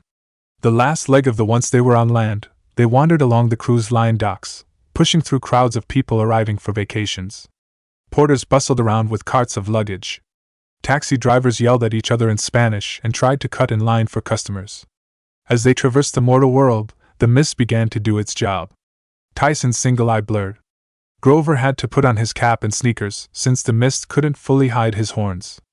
Even the fleece had transformed from a sheepskin to a red and gold high school leather jacket with a large glittery omega on the pocket. Once they found the nearest newspaper box, they checked the date from the local newspaper, the Miami Herald. It was the 16th of June. An aura of dread washed over the questgoers. "We've been away from camp for 10 days? Annabeth cursed. "What? What are you talking about?" Clarice asked. "That's impossible." Naruto shook his head. "You know, after being stuck in the Lotus Hotel for 5 days, I'm not that surprised anymore." "I agree," Percy added his 2 cents. "Talia's tree must be almost dead," Grover wailed. "We have to get the fleece back tonight." Clarice slumped down on the pavement in defeat. "How are we supposed to do that?" Her voice trembled. "We're hundreds of miles away. No money. No ride." Her head snapped to a particular son of Poseidon. "Jackson! This is your fault. If you haven't interfered." Naruto and Grover fully expected Percy to argue back, but what happened next shocked the both of them. Percy took the fleece from Tyson and handed it to Clarice, shocking even her. "Here. I'm sorry." "What?" Naruto, Annabeth, and Grover yelled in surprise. "Percy not picking a fight? That's new," Annabeth commented. "What's gotten into you, Percy?" Grover asked. "After all we've been through, I don't want to pick another fight," Percy calmly answered. "Wow, that's really mature of you, Percy," Naruto praised. Clarice narrowed her eyes, racking her brain for any trickery the son of Poseidon might be pulling on her. "Relax, I really am giving the fleece to you," Percy said, knowing what the daughter of Ares was thinking. "This is your and Naruto's quest, it's only proper that one of you complete it." "That's nice and all, but there's still the problem of going home," Clarice stated. Percy turned to Naruto. "Can I borrow some money?" Naruto immediately realized what Percy was planning and unsealed a dense roll of cash and handed it to Clarice. "It's for the quest, you don't have to pay it back anymore." "Thanks, Naruto," Percy said as he took the money and handed it over to Clarice. "This is a lot of money." "Are you sure?" Clarice asked. "It's okay. Knock yourself out, get yourself a first-class ticket and some food on the way," Naruto answered. "Where did you get it anyway?" "From the Lotus Hotel. I won it from the poker table." Clarice's mouth fell open at what Naruto said. "Is that even legal?" "Of course not, but I have my ways," the blonde shinobi answered. "Enough questions. You better get home and save camp." "Right." Clarice nodded and hailed a taxi. Soon she was on her way. The other demigods turned to look at the son of Poseidon. Naruto was the first to speak. "How did you know about the prophecy?" "I don't remember telling you guys about it." "Oh, I really don't know about the prophecy. I just figured she had some daddy issues when Ares stormed the ship." Percy explained his side. "You and me both, knowing Ares." Naruto nodded. "Not to mention, you guys humiliating him last year." Grover completed the thought. "Still, that was really big of you, Percy," Annabeth praised. "Well, unlike what you guys think, I don't always pick fights. I pick the high road sometimes," Percy answered. "Yosh!" Naruto celebrated. "Now that we pretty much completed the quest, why don't we all get a bite to eat? Do you think it's okay?" Grover worried about taking the detour. Naruto waved him off. "It's fine. Clarice is on her way to camp anyway. And it's going to take a day or more for us to get home, so why not enjoy Miami while we're here? Right, Percy? I guess so.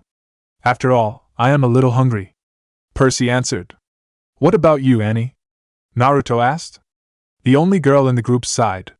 I suppose, what are we waiting for then? Let's. The excitement on Naruto's face disappeared. The blonde's expression turned serious. He drew a weapon, prompting his teammates to draw their own weapons. The puppy that was snoring in Grover's arms since they arrived even woke up and growled. What's wrong, Naruto? Grover asked nervously. You think you can hide from me? Naruto raised his voice. A few seconds later, Luke revealed himself from the crowd's slow clapping. He still looked menacing as ever with the scar under his eye. Flanking him at either side were two Bearman thugs, which was the first that Naruto and Grover had seen of them, but it looked like Percy and Annabeth already had a run-in with them. The thugs looked like twins, but they weren't human. They stood about 8 feet tall and wore only blue jeans. They weren't wearing any shirts. Instead, their enormous chests were shag-carpeted with thick brown fur. They had claws for fingernails, feet like paws. Their noses were snout-like, and their teeth were all pointed canines. I could never sneak up you, huh, Naruto? Welcome back to the States, cousins, Luke greeted. What do you want, Luke? Percy growled. Well, I'm here to extend my hospitality, of course. After all, you just came from a quest, Luke said. Cut the crap, Luke, Naruto snapped. What are you really after? I guess I should expect that from you. You would see through the lies. Percy shrugged. Yeah, you don't need to be a genius to see through your bullshit. The blonde boy shot him down. Geez, watch your language, Naruto. Luke clicked his tongue. Is that how you talk to your mother? Why you? Naruto's grip on his weapon tightened. A dark aura was looming over Naruto. Fear washed over Luke and even over the shinobi's allies. Annabeth placed a hand on the teen from another land. The blonde boy's anger subsided. He turned and gave Annabeth a thankful look. So you're going your true colors, huh? Luke said. Enough, Luke, Annabeth scolded. Now tell us, what do you really want? The fleece, Luke stated. Where is it? It's not here, Grover answered him. Ah, Grover, how are you, old friend? Are you taking a break from your quest? Luke greeted him before he continued his interrogation. Just give me the fleece and you can return to your little nature quest. Blah ha ha. Some old friend you are, Grover bleated out a laugh. Are you blind or are you just plain dumb? It's not with us. Yeah, Luke. It's probably at the airport right now, Percy added. What did you say? Luke asked, but his voice was on the brink of entering rage. Heh, must be hard of hearing too. Naruto and Grover high-fived. No, it can't be. I was sure Percy would. Luke couldn't believe what he heard. Well, you thought wrong, Percy yelled. The son of Hermes' face started to turn red in anger. Agrius! Aureus! Bebos? The two man thugs squeaked as Luke called their names. Take our guests back to the ship, Luke ordered. You think we'll let you? Said Naruto. We have already anticipated that there will be some resistance. We have contingencies. Luke grinned. As if on cue, snakes shot out of the ground and wrapped the 4 demigods tightly. It was a good thing, though, that the puppy was able to jump out of Grover's arms. This is, hello, Naruto-kun. A venomous voice sounded from behind the demigods. That voice. Naruto's eyes widened. What are you doing here? Orochimaru emerged from one of the snake mouths. They came to me to search for people to bolster their ranks. I gladly agreed in exchange for power. And I must say they are treating us well on the ship. He walked past the demigods and turned to face them. The brave little puppy stood her ground despite the odds stacked against them. And Naruto, who is this? Annabeth asked. Well, I see you have made some friends during your time here, Orochimaru said as he traced a kunai over the girl's face. Let us go now, Orochimaru. And while you're at it, give back Sasuke, Naruto growled. You're not in the position to make any demands here, Naruto-kun. He traced the kunai over the faces of his other friends. It would be a shame if any of your friends would get hurt. Naruto knew that he could get out of the snake's bindings, but that would leave his friends still trapped with the snake man awfully close to them with a knife. There was also the unknown factor of how many more enemies are within the vicinity. After a few seconds of mulling it over, he finally decided to surrender. Fine, take us to your stupid ship. Great. Now that you've been captured, let us get to the ship. I have a fleece to catch, Luke said. Inside the Princess Andromeda, the group of demigods was herded to a massive cruise ship. Its hull was at least 10 stories tall. The massive vessel was topped with another dozen levels of decks with balconies and portholes. The ship's name was painted just above the bowline in black letters, lit with a spotlight. It took me a few seconds to decipher it. Princess Andromeda. Attached to the bow was a huge masthead, a 3-story tall woman wearing a white Greek chiton, sculpted to look as if she were chained to the front of the ship. She was young and beautiful, with flowing black hair, but her expression was one of absolute terror. This reminded Grover and Naruto of the myth about the ship's namesake. The lady was chained to a rock by her own parents as a sacrifice to a sea monster. Perseus, the one in the story, not the Perseus that was with them, managed to save her just in time with a severed Medusa. So anyway, they were thrown onto an aft deck in front of a swimming pool with sparkling fountains that sprayed into the air. Luke's army surrounded them. They ranged from snake people, Laestrygonian giants, a pale-skinned man that looks like he is after little kids, and demigods in battle armor. All of them gathered to watch the prisoners. I never would have thought that you would give the fleece to Clarice and send her off on ahead, Luke said as they made it to the deck. No matter, this is just a minor inconvenience to our plans. He turned to one of the Bearman thugs. Agrius, prepare my steed. All right. Despite the big guy's size, he was scared of Luke for some reason.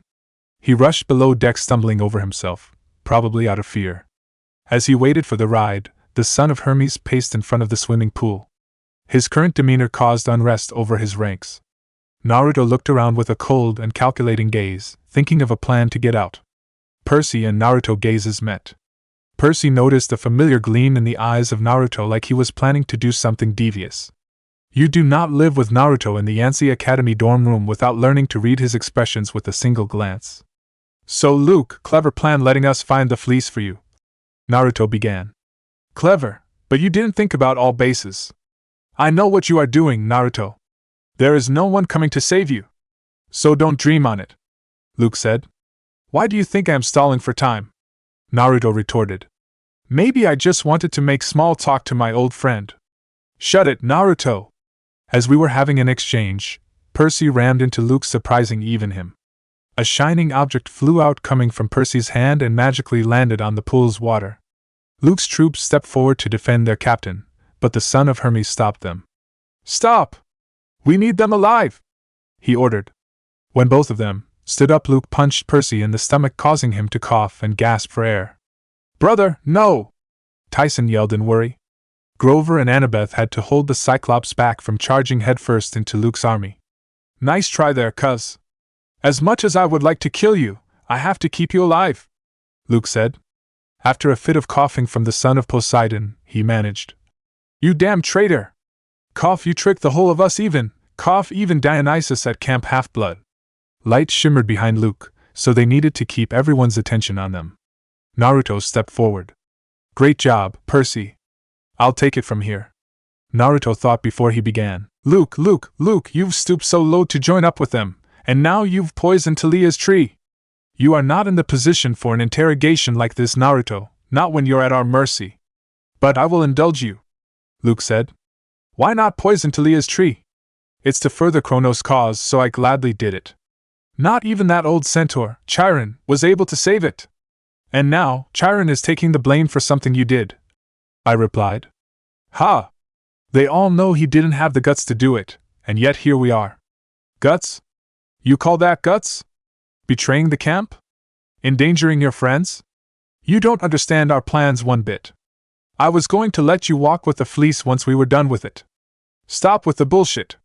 Why would we believe that you would let us go once you were done using it? Geez, Naruto, language, much. We only needed it to speed up Kronos' mending process by tenfold. This little stunt of yours did not stop us completely. You've only delayed us. Naruto smirked. Thank you for the monologue, Mr. Villain. Do you have any other words to tell our audience? His eyes narrowed. Everyone else did the same. They gasped and stumbled back. Above the pool, shimmering in the rainbow mist, was an iris message vision of Mr. D, our camp director, Tantalus, Chiron's replacement, and our brothers and sisters at camp enjoying their dinner. They sat in stunned silence, watching the whole event unfold. Well, said Dionysus dryly. Some unplanned dinner entertainment. Hi, Mr. D. I believe you have heard his confession. The poisoning wasn't Chiron's fault. Naruto greeted. The iris message could be a trick, Tantalus suggested, but his attention was mostly on his cheeseburger, which he was trying to corner with both hands. I fear not, Mr. D said, looking with distaste at Tantalus. It appears I shall have to reinstate Chiron as activities director. I suppose I do miss the old horse's pinnacle games. Tantalus grabbed the cheeseburger. It didn't bolt away from him. He lifted it from the plate and stared at it in amazement as if it were the largest diamond in the world. I got it! The activities director cackled.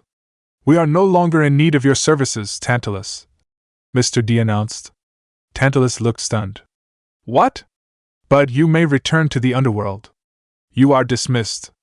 No! But no! The campers exploded into cheering as the replacement activities director was sent back to the underworld. Luke bellowed in rage as he slashed his sword through the fountain, breaking it, causing the iris message to dissolve. He sent Naruto a murderous look.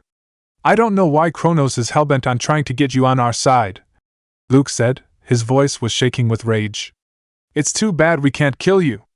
But I'm sure he would understand if I break every bone in your body. Aureus!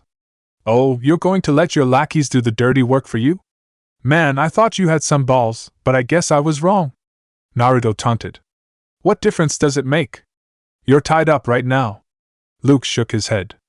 I hate to burst your bubble, but am I tied up? A look of shock replaced Luke's smug expression. The Naruto in front of him dispelled, leaving a log that was tied up with snakes. As the son of Hermes watched the event unfold, several shuriken flew from the crowd of Luke's army that was headed straight for him. Fortunately for him, he was able to deflect most of them with his sword. Poof! The real Naruto revealed himself from among the crowd disguised as one of the rogue demigods. He had a smirk plastered on his face, and his right hand was in a half-ram's seal. But how? Orochimaru said with a huge shock on his face. You underestimate me, Orochimaru, Naruto said. You still treat me like that brat you knocked out in the Chunin exam. Luke managed to recover. No matter. Your friends are all tied up, and there is only one of you.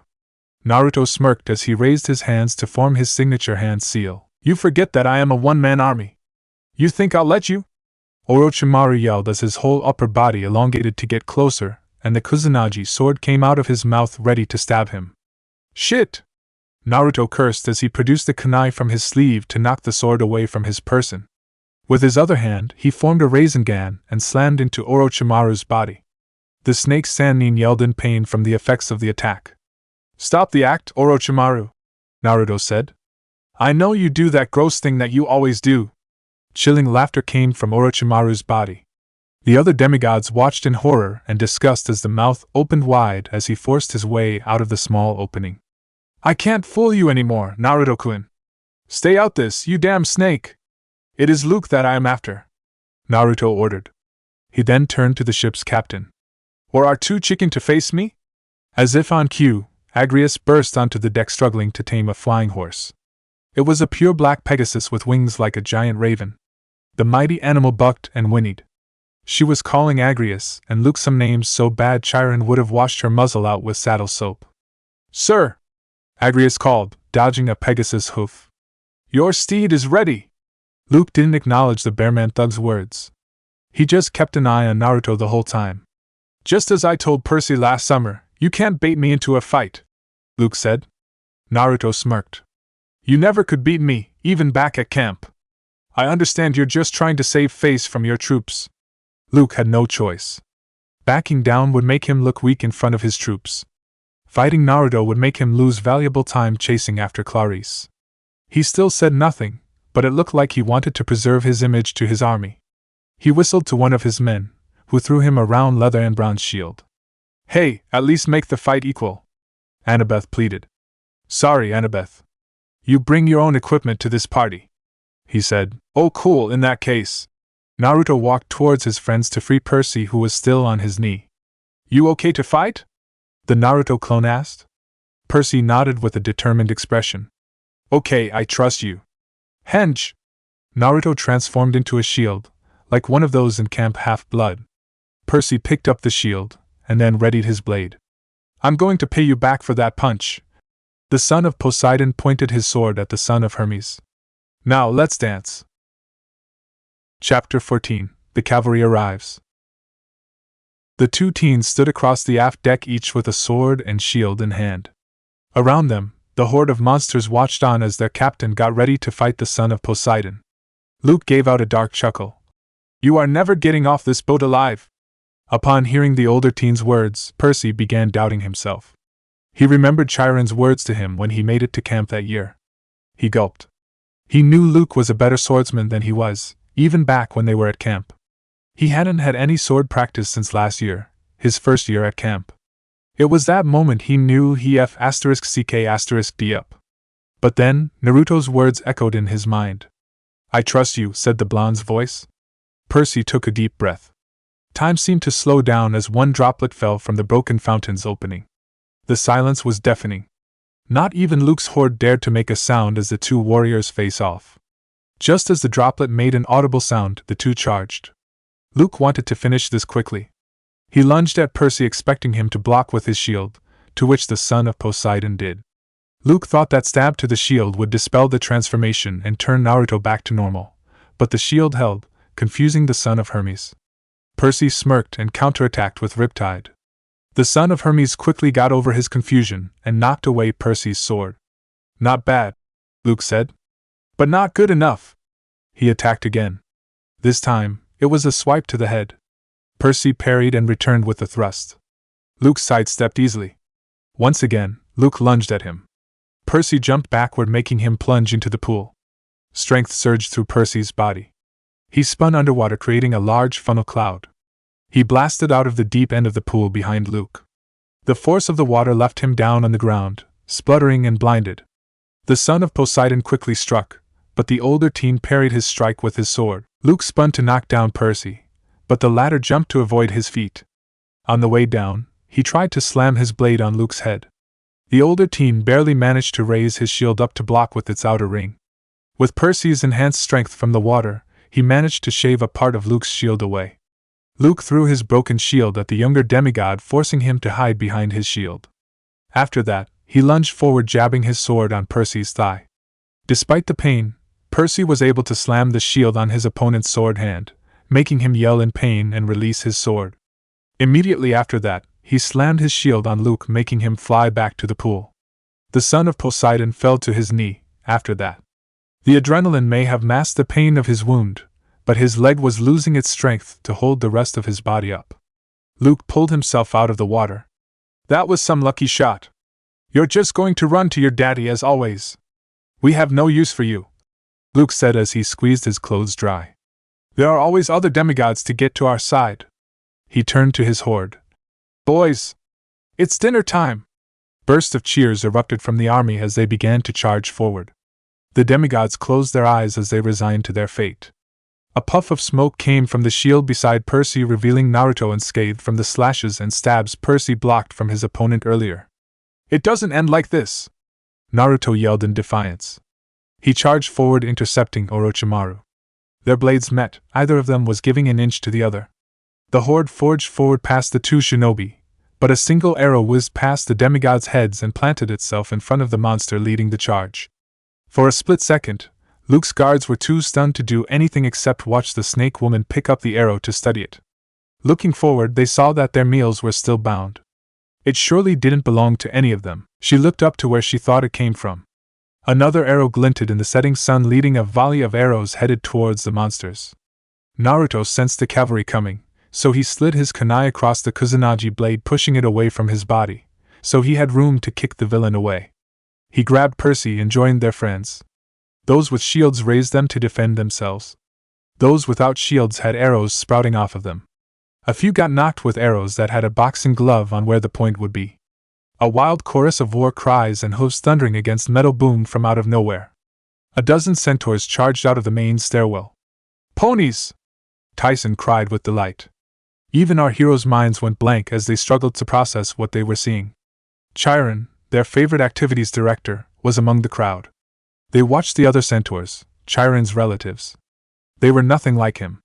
There were centaurs with black Arabian stallion bodies, others had gold palomino coats. Still, others with orange and white spots like painted horses. In contrast to Chiron, they were what you expected to see during sporting events, not on a cruise ship. One had his face painted like a Comanche warrior, and was waving a large orange styrofoam hand making a big number 1. Another was bare-chested and painted entirely green. A third had googly eye glasses with the eyeballs bouncing around on slinky coils, and one of those baseball caps with soda can and straw attachments on either side. Some wore brightly colored t-shirts with day-glow letters that read Party Ponies, South Florida Chapter. They were armed with a variety of weapons. There were bows, baseball bats, and paintball guns. They exploded onto the deck with such ferocity and color that for a moment even Luke was stunned. But the thing is, you wouldn't know if they were to celebrate or fight. Apparently, they were here for both. Luke took that moment to raise his sword and join the fray, but he didn't get to attack. One of the centaurs fired another of the custom-made arrows at Luke, knocking him back into the pool. Not again, Luke mumbled to himself as he sank. Without their leader, those who survived the earlier volley of arrows scattered. It was every man, or monster, to himself. Their confusion turned to fear as Luke's forces stumbled over themselves getting away. Chiron galloped over to the demigods. With a dagger, he freed Annabeth, Grover, and Tyson from their bindings. Annabeth immediately rushed forward to hug the centaur. "Chiron! You came for us!" she said.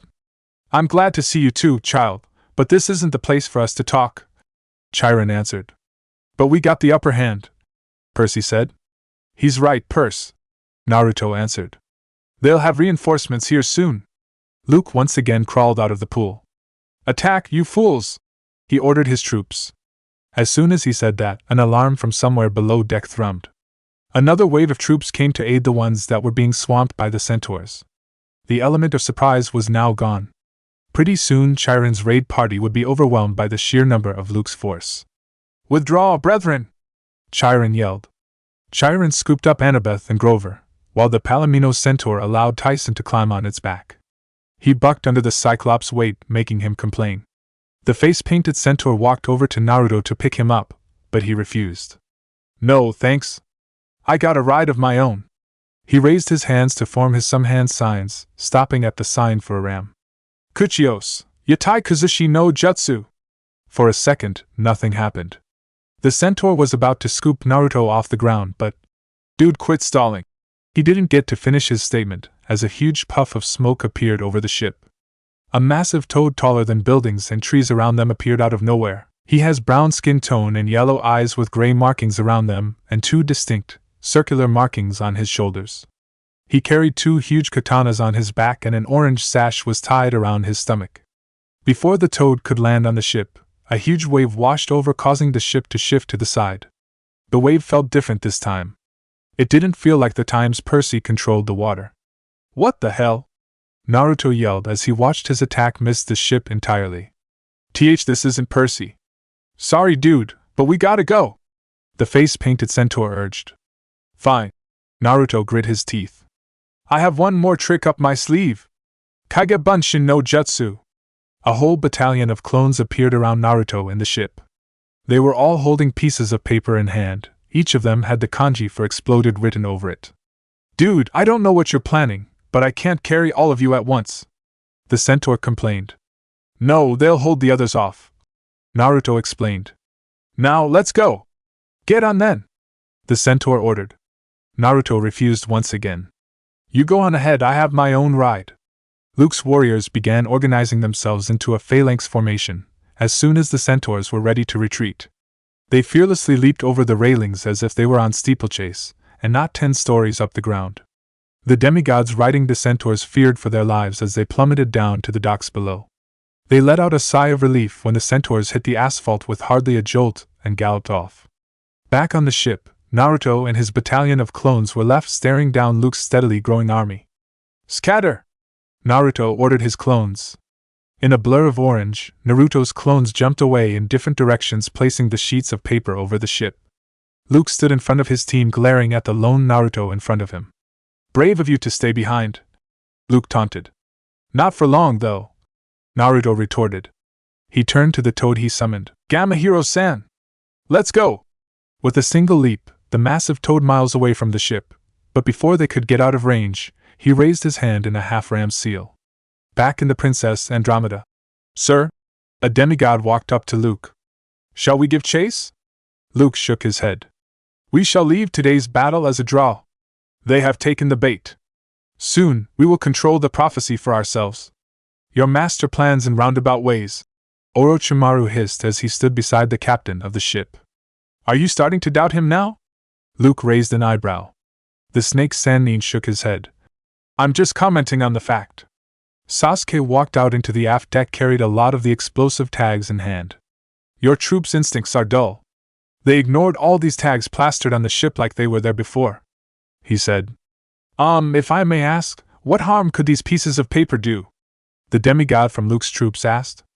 As soon as he asked that question, several explosions came from different parts of the ship. Everyone on the deck raised their arms to protect themselves from the discharge of conflagration all around them. Luckily for them, the whole ship and everyone in it glowed sea green. This is, Luke said as he slowly lowered his hands. It's you. A tall, muscular man with a long green beard and horns of a bull approached Luke and Orochimaru. You speak of the luck of that upstart Spawn, son of Hermes, when you, yourself, are lucky to be alive if I haven't intervened. Centaur Camp, South Florida. The Centaurs stopped in a trailer park at the edge of a lake. The trailers weren't any ordinary trailers. They were custom made to fit their horse bodies. They were tricked out with televisions, mini refrigerators, and mosquito netting. As soon as they arrived, Annabeth immediately jumped down and wrapped her teacher in a tight hug. A loud slamming sound broke them from their embrace. They turned to see two centaurs with crazy looks on their faces staggering towards opposite directions. Annabeth took this moment to look around. Her spirits dropped when she noticed the distinct lack of a certain orange-loving demigod. Where's Naruto? She asked. With Naruto, Gamahiro landed several miles away from the huge explosion that. So, where to, Naruto? He asked. We need to follow the centaurs to where they're going, Naruto answered. Could you catch up to them? Child's play, he yelled as he prepared to jump. Before he could do so, Naruto stopped him. Wait. Could we stop by first to grab a bite to eat? The huge toad sighed. Fine. Make it quick. Thanks, Gamahiro-san. I won't take long. The toad waited for quite a long time. He was starting to get impatient, not knowing that lines were getting fairly long. He was starting to get impatient when Naruto had already arrived. What took you so long, Gaki? Gamahiro asked. Sorry, there are a lot of people, so I had to look for a while. Naruto rubbed the back of his head. The massive toad sighed. Okay, get on. Back at the Centaur's CMP, panic started to swell among the demigods group. They couldn't have lost the leader of their quest, not after coming this far. Questions were then thrown around as they wondered where he went. Didn't he ride with you? Percy asked his half-brother. I did not see. Tyson shook his head. As they prepared to go back, a face-painted centaur walked towards them. Do you mean the blonde dude? Where did he go? She demanded. He stayed behind with those paper thingies, the centaur answered. Wait, Percy said, realizing what those papers meant. You don't mean, what? What do those papers do? Annabeth demanded. Those are paper bombs, Percy answered. Dude, how bad could a bunch of paper be? The centaur asked, not really understanding what was going on. Those aren't any ordinary paper. It was Grover who answered. An explosion is sealed inside those papers. And how do you know all of this? Annabeth asked. Naruto used to use them all the time for pranks back at Yansei, though he modified them so they were harmless. So if he's using the real deal now. No. He couldn't have. Her voice trailed off. A veil of silence draped over the group as they realized what he intended to do. But they didn't have time to mourn as a tremor shook the ground. Earthquake! The centaurs panicked and galloped around. The horsemen panicked, even more. A massive brown toad landed on the lake. Standing on top it was the familiar blonde-haired shinobi the group of demigods all know and love. He seemed to talk to the massive toad. With a giant puff of smoke, the toad disappeared without a trace, causing the blonde to fall from a lot of stories high above the ground. The centaurs expected him to sink into the water of the lake, but their expectations were shattered when he landed nimbly on the surface of the water. The blonde walked past, dumbfounded looks on their faces. What's up, Chiron? Naruto greeted the immortal centaur. I heard you're back as activities director. Hello, Naruto. I glad to see you're alright. I have you to thank for the reinstatement of my position. Well, I did promise that we would clear your name, Naruto answered.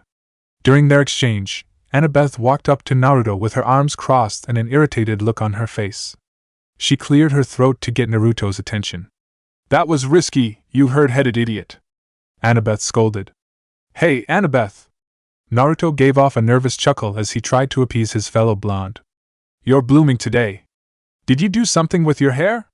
Flattery won't help you, Naruto. Besides, you were with me the whole day. You know I had no time to fix it since we arrived at Miami, Annabeth answered. Naruto started to back away, but Annabeth lunged at him and caught the blonde to give her a piece of her mind. He wasn't too mad at Naruto. He just made the daughter of Athena worried about him, that's all. Okay, Annabeth. I got it.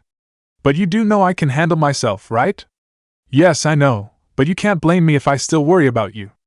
I know, Naruto said. I'm always careful, you know. Percy decided that it was time to voice his opinions. That's nice and all, but what about, but I'm curious. He turned to Chiron. How'd you know to find us in Miami? Advanced planning, my dear. I figured you would wash up near Miami if you made it out of the sea of monsters alive. Almost everything strange washes up near Miami. Gee, thanks, Grover mumbled as he stroked their little puppy's head. Oh no, Chiron said. I didn't mean that. Oh, never mind, I am glad to see you, young satyr. We have to catch up on your travels so far. Anyway, I was able to eavesdrop on Naruto's iris message and trace the signal. I asked her to alert me to any important communications in this area. Once we found your signal, it was only a matter of time to rush to your aid. And as you saw, distance is basically non-existent to us. So what now? Percy asked, his gaze directed towards his brother who was being taught by the centaurs to use a paintball machine. Are we letting Luke and his troops get away with what they did? Chiron knelt in front of Percy and started to treat his wounds. I'm afraid this is a draw. Our forces were not enough to take their ship. Luke wasn't organized enough to pursue us. Not to mention the surprise I left for them, Naruto added. Chiron nodded. Nobody won, Percy. But we got the fleece, Annabeth interjected. We sent Clarice ahead to camp. We can count this as a win, right? The immortal centaur ignored her question. Instead, he turned to face the demigods and said, You are all true heroes. I commend you for a job well done on this quest. As soon as we tend to Percy's wounds, you must return to Camp Half-Blood. The others will carry you. Are you coming too? Asked Percy, who was confused at how the centaur phrased his statement. Oh, of course, my boy. I'll be relieved to get home. He turned to the rowdy centaurs and gave them a distasteful look. My brethren here just do not appreciate the classics. Besides, I must have some words with Mr. D. There's the rest of the summer to plan. So much training to do. And I want to see, I'm curious about the fleece. Percy was silent, thinking about everything that happened. Even the commotion Tyson made over at the campfire. The lovable Cyclops let loose a barrage of blue projectiles, sending one of the centaurs sending him flying into the lake. The centaur rose from the water grinning, covered in swamp muck and blue paint, and gave Tyson 2 thumbs up. Naruto watched them with an amused expression. Naruto, Annabeth, Grover, Chiron said. Perhaps you could supervise Tyson and my cousins before they can teach each other too many bad habits. Sure, Chiron, Annabeth said and motioned her 2 friends to follow. Come on, you two. But I don't like paintball, Grover protested. Naruto took the puppy from the satyr's arms so Annabeth could drag him away. Naruto sat the little bundle of happiness on the ground and said, You go and explore for a bit, K-girl? But don't go too far. The little puppy raced to the bushes and disappeared in the shrubbery. Naruto figured that she was going to relieve herself. Naruto hoped the centaurs wouldn't discover the landmines she might leave. After that, Naruto jogged to join Annabeth and Grover. Anyone want some food? Naruto said as he caught up to them. I picked some up on the way before coming here. I guess it wouldn't hurt, Annabeth said. We didn't get a chance to eat with all that was going on. So what did you get? Naruto laid a scroll over at a table. He infused his chakra on the scroll.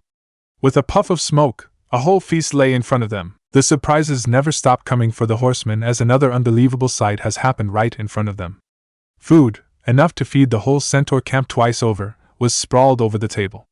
Naruto explained that it was a simple thank you for the centaurs rushing to their aid at the ship. He said that it was the least he could do for them. "Dude! We should come to help you more often!" One of the centaurs cheered. The other centaurs cheered with him as they dug in. Everyone enjoyed their meal, to say the least. After Chiron and Percy were done with their conversation, they joined everyone at the mini-feast. When everyone was finished having their fill, they gathered around the campfire to share one last laugh before the team from Camp Half-Blood finally goes home. Camp Half-Blood. After declining a ride from the centaur on the ship, Naruto was curious about what it felt like to ride on one. He figured that it was like riding a horse, not that he had any experience riding one, but he was proven wrong. The trees and terrain around them blurred into the background as the centaurs picked up speed. Before he knew it, they arrived at the camp they call home. Upon their arrival, the centaurs were really anxious to meet their camp director. They were told that the god threw wild parties, but they were disappointed as soon as they saw him. He was in no mood to celebrate nor throw any parties as everyone in the camp gathered at the top of Half-Blood Hill. The camp had a rough 2 weeks. Without Naruto, Percy, and Clarice, a few of the camp's heavy hitters, they had a hard time holding off the waves of attacks from monsters and teams of shinobi who attacked with sound. With the defenses down, Luke must have taken the opportunity to attack. The campers were able to hold off each wave, but not without swamping the Apollo cabin with a whole lot of wounded. The moment Clarice draped the golden fleece on the lowest bough of the tree, the moonlight around them brightened, turning from gray to silver. Naruto, of course, was the first one who noticed this. A cool breeze rustled in the branches and rippled through the grass, all the way into the valley. The plants started to revert back to their original color. Everything else came into sharper focus. The glow of the fireflies down in the woods, the smell of the strawberry fields, the sound of the waves on the beach. It was like life was returning back to the camp, which it was. As the campers looked around watching the flora, everyone locked eyes with Naruto as he dismounted the centaur he was riding. I'll go now if I make you guys uncomfortable," Naruto said as he turned around to go to his cabin. "Wait!" Connor called out from the crowd. Naruto froze on his spot. "Come here, man," Lee Fletcher from the Apollo cabin said. "This wouldn't happen if it weren't for you guys." But Naruto was at a loss for words. Don't you hate me?" "Why would we hate you?" Lee answered. "Everyone in the world sees us demigods as problem kids," Katie continued. "We may have not suffered as much as you, but we understand where you're coming from even just a bit." "That's what I told you," Annabeth added. Naruto's hair shadowed his eyes as tears started to well from them. "Why, you guys, so what are you waiting for?" Lee said. "Come on here." Naruto slowly walked over to the crowd. A round of cheers erupted from the demigods as Naruto drew closer. He and Clarice were carried to the amphitheater where they were honored with laurel wreaths. Celebrations started around the campfire after that. Everyone was stuffed, to say the least, but that didn't stop them from roasting s'mores later that night. The regularly scheduled Apollo Cabin concert was replaced by the Stoll Brothers' tale of the demonic breakfast pastries. The tale of the titular breakfast pastry devouring an evil king. The campers had a sneaking suspicion that the story was a little too close to home. For the first time since the tree was poisoned, the camp was in high spirits. Smiles were seen from each camper that night. For tonight at least, they would forget about their worries and party till curfew because everyone deserved this celebration. Chapter 15. Chariot Death Race 2, Without the Death. "Are you feeling better?" Naruto asked a raven-haired girl. Talia nodded her head. You are reckless trying to take on all those monsters by yourself." "It was to protect my friends, Naruto explained. His eyes examined the girl. Quite a bit has changed from the last time the blonde seen his friend. The color had returned to her face. Her hair had a few streaks of yellow blonde hair were on the top of her head, and something like a birthmark on her face could be seen. "You look different somehow," Naruto commented. "Oh, you mean these?" Talia gestured towards the new additions. "These started to appear after you left for the quest. It's probably because you shared so much of your energy with me." "That's probably why," Naruto nodded. "They, look good on you though." He looked away as he said that. Talia blushed, but a smile crept its way to her lips. "Really? You think I can pull these off?" "Yeah. Of course. I did after all, what's to stop you?" Naruto explained. "Well, I guess I can learn to love my new look," Talia said. Naruto grinned. "That's the spirit. Their conversation was cut short when the conch horn blasted through the morning. "You better go," Talia said. "Everyone will be looking for you." "Do I have to?" Naruto complained, but his stomach was showing otherwise. Talia laughed at his expense. All right, but I will come back, you know that, right?" Naruto relented. "Yes, I know." That was the last thing that was said before Naruto vanished from Talia's dimension back to the real world.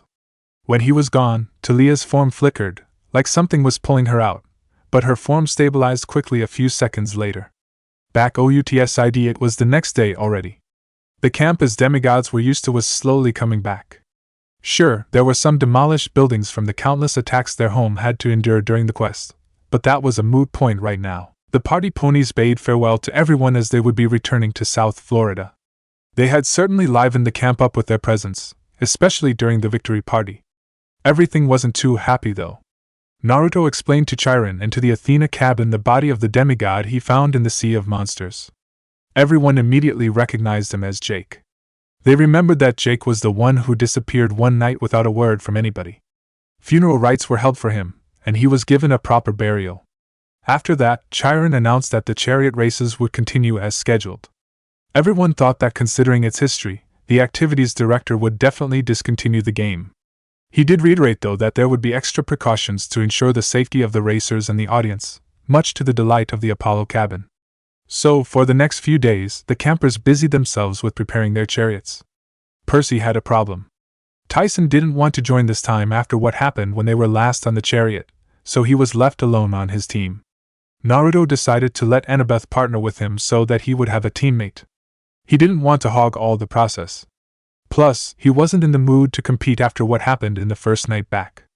Flashback: Naruto lay in his bed staring at the ceiling. Held within his hands was the coin he found. His grip tightened as he thought of it. "I hope the camp has books so I can find out more about this," he said to himself as he closed his eyes to sleep. As he drifted off to dreamland, the background of his dreamscape flickered with static like a television losing connection with the cable company. After that, he found himself in a library filled with books. Sifting through the shelves was beautiful, regal-looking woman whose hair was tied up in an elegant ponytail and her skin was tanned. She looked over to Naruto as if she finally sensed that he was already here. Gray eyes stared into his own. He immediately recognized it as the same color from one of his closest friends in camp along with her siblings. It was Lady Athena. Naruto bowed reverently. "To what do I owe this audience?" "Naruto Uzumaki," Athena said. "Your feats of bravery have spread throughout the godly world. There have been talks among the minor gods and goddesses of your exploits." Naruto scratched the back of his head. "Well, I did have help from my friends." Athena nodded. Speaking of friends, I hear you're quite close with my daughter." No. It's not like that. It's just..." Naruto waved his hands in front of him. Now, we can talk about that at a later date." Her voice turned serious. "I presume you know why I called you here. Is it because of the coin?" Naruto asked, his face adapting a serious expression. "What's that about anyway? That information is not for you to know, son of Artemis. You have simply stumbled upon something you weren't supposed to," she explained. Is that so? I'm sorry. I didn't mean to. It is fine. I commend you though for not divulging this information to you friends to the quest. Well, I didn't think it was relevant at that time. And I expect you to keep what you know to yourself. I advise you not to pursue this any further. You will not find this information in any of the history books. Do we understand each other?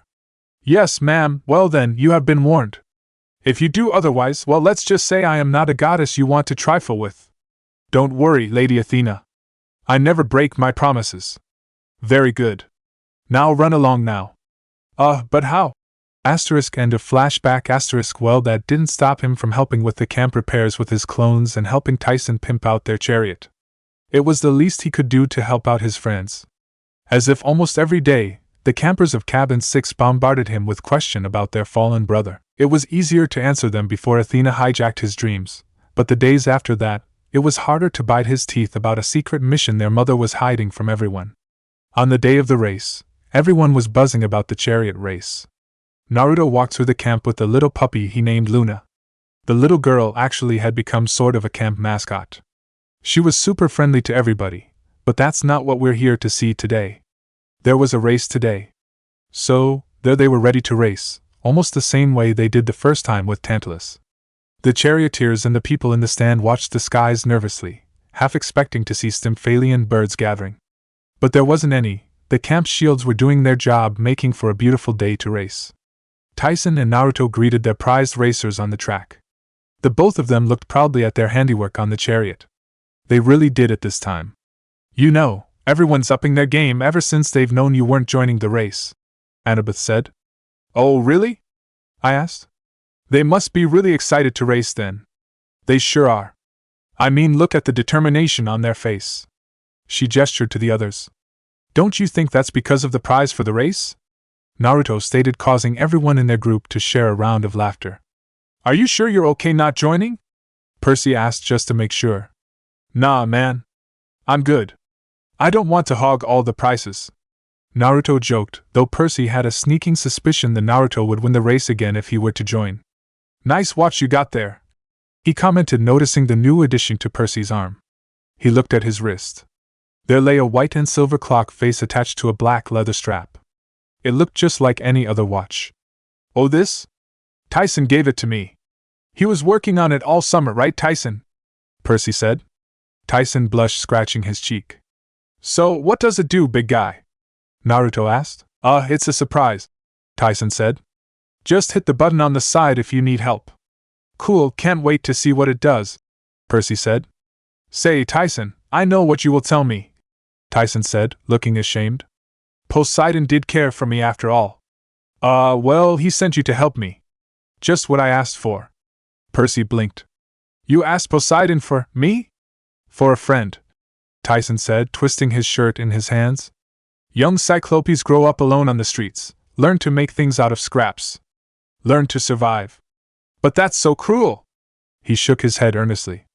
Makes us appreciate blessings, not be greedy and mean and fat like Polyphemus. But I got scared. Monsters chased me so much, clawed me sometimes, the scars on your back? A tear welled in his eye. Sphinx on 72nd Street. Big bully. I prayed to Daddy for help. Soon the people at Meriwether found me. Met you. Biggest blessing ever.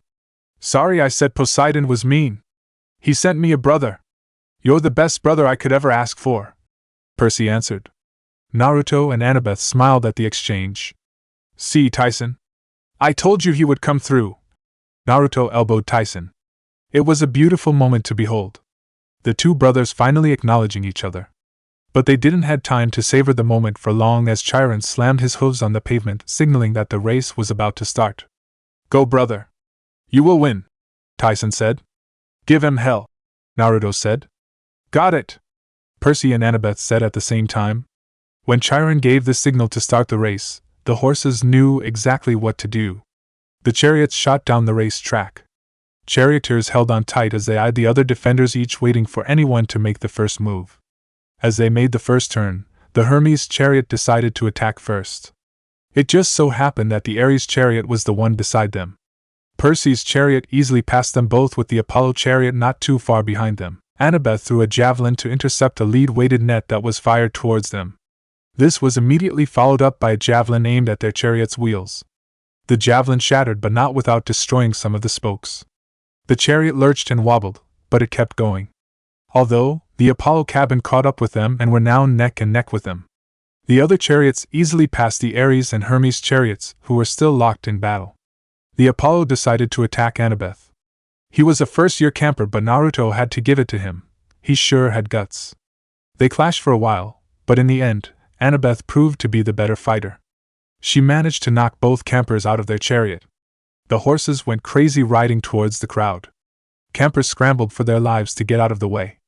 The chariots then thundered past the starting line, signifying the final lap of the race. The Hephaestus cabin was slowly gaining towards the current first-placers, Percy and Annabeth. Cables shot from their chariot and latched themselves of the Athena chariot. The latter shuddered as it was pulled backward and the Hephaestus chariot forward. Annabeth immediately drew her knife to hack through the cables, but it was to no avail. The cables were simply too thick. Percy's quick thinking got them out of the predicament.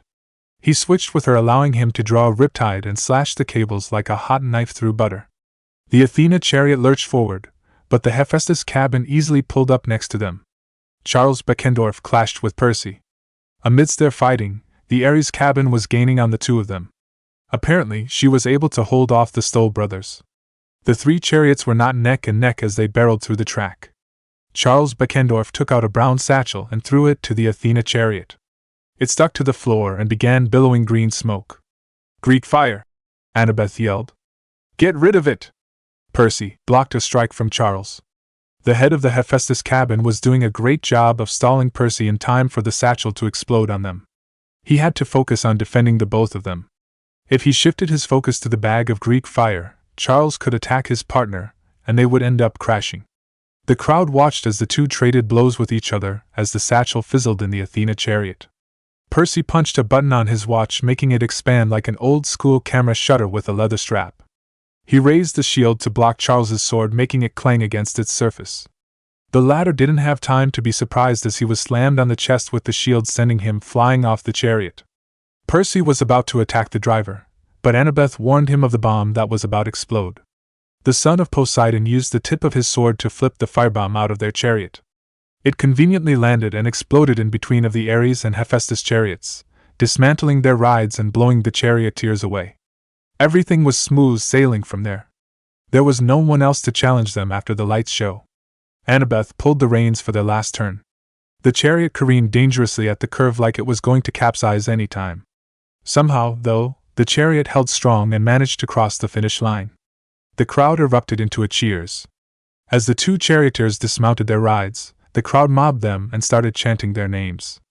Annabeth tried to speak up to the crowd to thank Tyson and Naruto, but the crowd didn't want to listen, but she still managed to get her word out. Percy even managed to brag about his baby brother. The whole camp carried Percy and Annabeth to the winner's platform. Chiron and the previous champion, Naruto, awarded them the laurel wreaths. Line break. For the next few days, the campers enjoyed their stay in the camp. Even Tyson was getting the appreciation that he deserves from the other campers. Naruto never forgot to visit Talia in her tree to check on her. Grover told everyone that he had impressed the council so much for surviving his first quest as a searcher and clearing the way for future searches that Old Goats gave him a 2-month-long break and a new set of reed pipes. Although the satyr's reed pipe skills haven't improved at all. He was playing the Sum YMCA or something and the strawberry plants went crazy. Naruto didn't know if they were going to the direction of the music or asking for help to put them out of their misery. As they listened to their friend play his new pipes, other aspiring searchers came and thanked Grover for what he did. Certainly, more and more satyrs wanted to be searchers now that certain death wasn't completely on the table. Now that the fleece was at camp, the search for Pan would be a little bit easier. If not, then at least they have a sort of homing beacon for them to find home. In the middle of his concert, Grover offered to dissolve the empathy link with the boys he calls his brothers, but the two refused. He looked at us with a shocked expression on his face. "But if I get in trouble again, you too could be in trouble. If worse comes to worse, you could die. Then, all the more for us to keep it," Naruto argued. "He's right, G-Man. If you get into trouble, we'll come running to help again," Percy added. In the end, he relented and let the two keep the empathy link. Line break. Later on, after archery class, Chiron pulled Percy aside to discuss with him about his recent predicament, school-wise. For some odd reason, a boy named Matt Sloan was blamed for everything. Percy was shocked by the news, to say the least. He was pretty sure that he would have come up with a stupid story that teachers would believe, but that wasn't the case. "But how could that happen?" Percy asked. Chiron's gaze switched over to a certain blonde-haired boy who was walking with Annabeth to their next class. "I have a pretty good idea on who might be responsible." Percy followed his gaze. "You mean Naruto?" "I don't know, Percy. It's unlikely that he has the ability to manipulate the mist, since he is as new as you are, but it is possible that he has a similar ability to that," Chiron explained. "That would be useful when I get attacked in school again," Percy said. Chiron nodded. "I will teach you how when you are ready. One more thing," Chiron added. "You better call your mother." He unclipped a cell phone from his quiver and handed it to Percy. Percy rang his mother's number. As soon as the call connected and he said hello, Sally Jackson didn't stop to breathe as she scolded Percy for sneaking off to go on a dangerous quest without permission. After her long sermon, she finally took a pause to catch her breath. "Oh, I'm just glad you're safe," I'm sorry, Mom, Percy said. I won't scare you again. I promise. Don't promise that, Percy. You know that things will only get worse.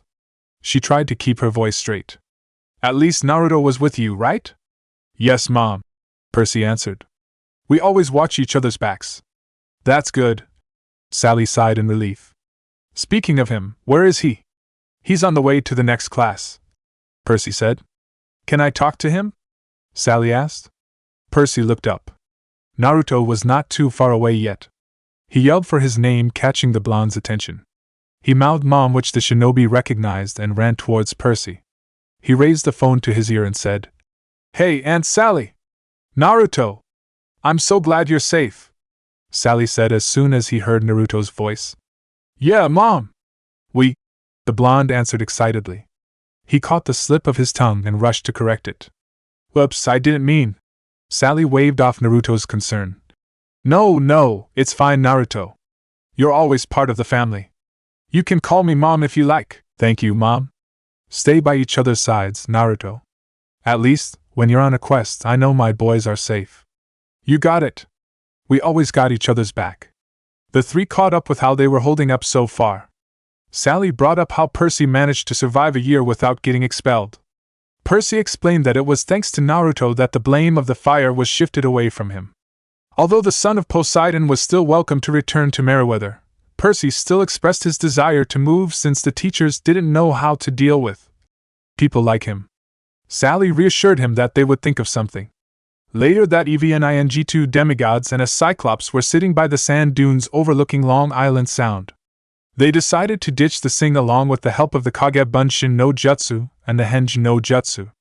A moment later, Tyson broke some news to us.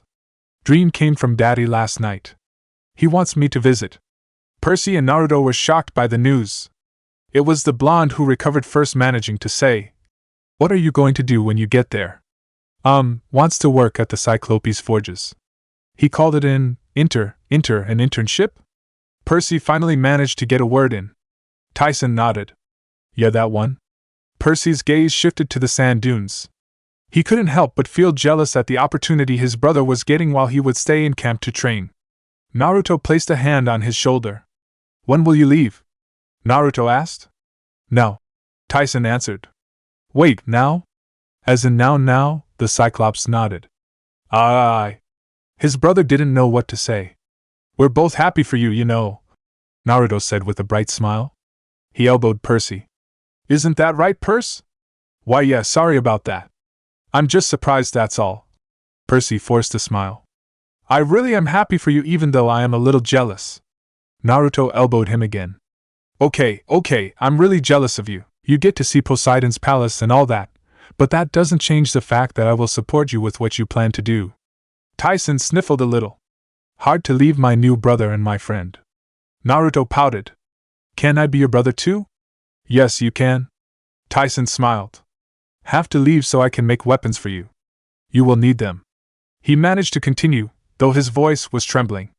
That will be good experience for you, big guy. Naruto said. You could learn a lot from the other Cyclopes. Percy nodded. I know you will make great weapons. I bet they'll tell good time too. Yes, I will. Tyson sniffled. Use the shield well. And sorry I didn't make one for you, Naruto, no time. Don't worry about it. Just make one for me next time. Naruto chuckled. Besides, your ride's here. Naruto pointed to the surf where the familiar rainbow-colored mane was jutting out of the water's surface. The three brothers shared a final hug. They didn't know when they would see each other again. It might take a long time before they see each other again, so they had to savor every moment possible.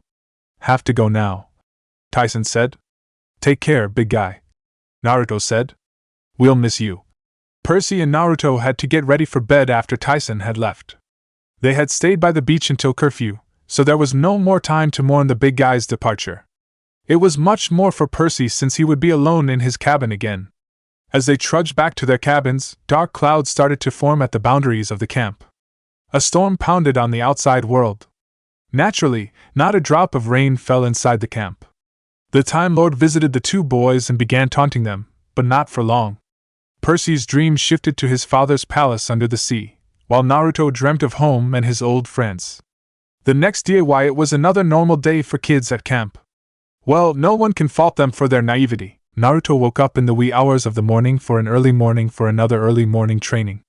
Luna didn't even budge when Naruto got out of bed. She decided to sleep some more.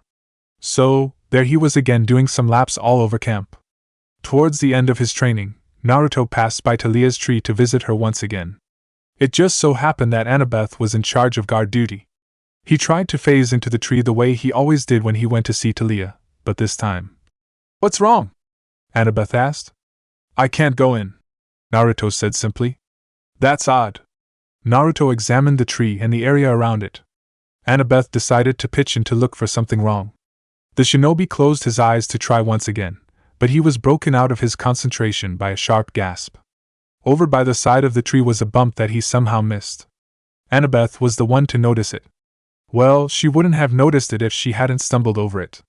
The bump was one of the roots that had been uprooted somehow, and under it was the familiar shimmer of armor. Annabeth decided to dig for whatever was buried under. Naruto scrambled beside her and helped her. What they found caused Annabeth to shriek as the rest of the camp was stirring from their sleep. Chapter 16. A Call from Home? It was a peaceful day in Camp Half-Blood. The sun has just risen and the day was just starting. Things were going well until a shriek was heard all over the camp. It came from Half-Blood Hill, where the pine tree that protected camp rose from the ground. Everyone in camp scrambled to get ready for battle. Dryads phased out of their respective trees and satyrs emerged out of the shrubbery. Waves of campers followed. All of them ready to aid whoever yelled out, only to find a boy standing over a girl in armor who held another girl that none of them recognized. None of them dared to approach them. The sound of hooves approaching caused the crowd to momentarily break out of their shock to let the activities director pass through to see what was happening. "By the gods," he said as soon as he saw who everyone was gawking at. A good few seconds passed when the final batch of campers came. It was Percy and Grover. Even when Grover gasped, no one looked at them. All their eyes were locked at the scene in question. The only sound that could be heard was Percy trying to ask what was happening and Grover trying to get his sobs under control. "It can't be. It's true," he said. Percy looked around at everyone else. He didn't understand what was happening, why even Chiron was doing nothing for this unconscious new girl. He decided to speak up. "What's wrong with you people? She needs to."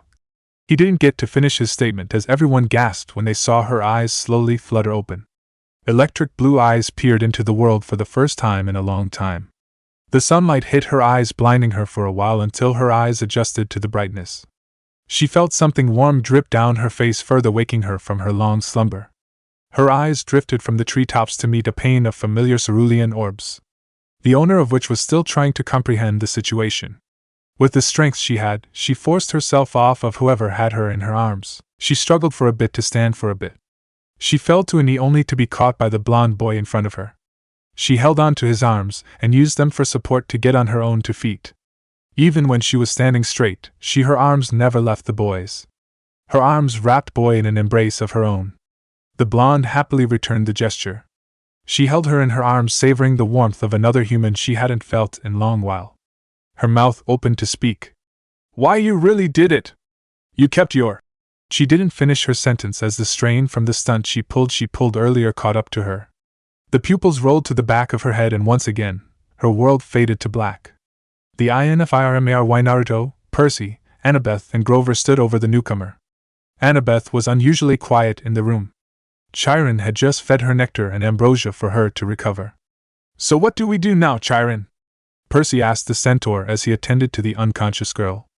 "I am as lost as you are, my boy," Chiron answered. "We have played into the hands of Titan Lord. He really is worth of his title, the Crooked One." Naruto sighed. It was then that Naruto felt a tingling sensation in his dominant hand. He didn't know what this was, but something was telling his to use a jutsu.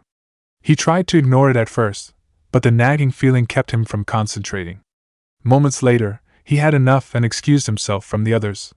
Once he was outside, he immediately weaved the signs for a jutsu. Somehow, he knew exactly which one to use. Kuchios no Jutsu! Seals appeared on the ground where he slammed his hand on. Smoke appeared out of nowhere after the jutsu was cast. From within the smoke, an old toad's voice could be heard. So, what Bunta-chan said was true. You are still alive, Naruto-chan. That voice. I don't recognize him. When the smoke cleared, a small green toad was standing in front of him. Who are you? Naruto asked. I am Fukusaku from Mount Myaboku, the land of the toads. The toad explained. So, what do you need? We have reported to the hidden leaf that you are still alive. You have a summons from Tsunade-kun.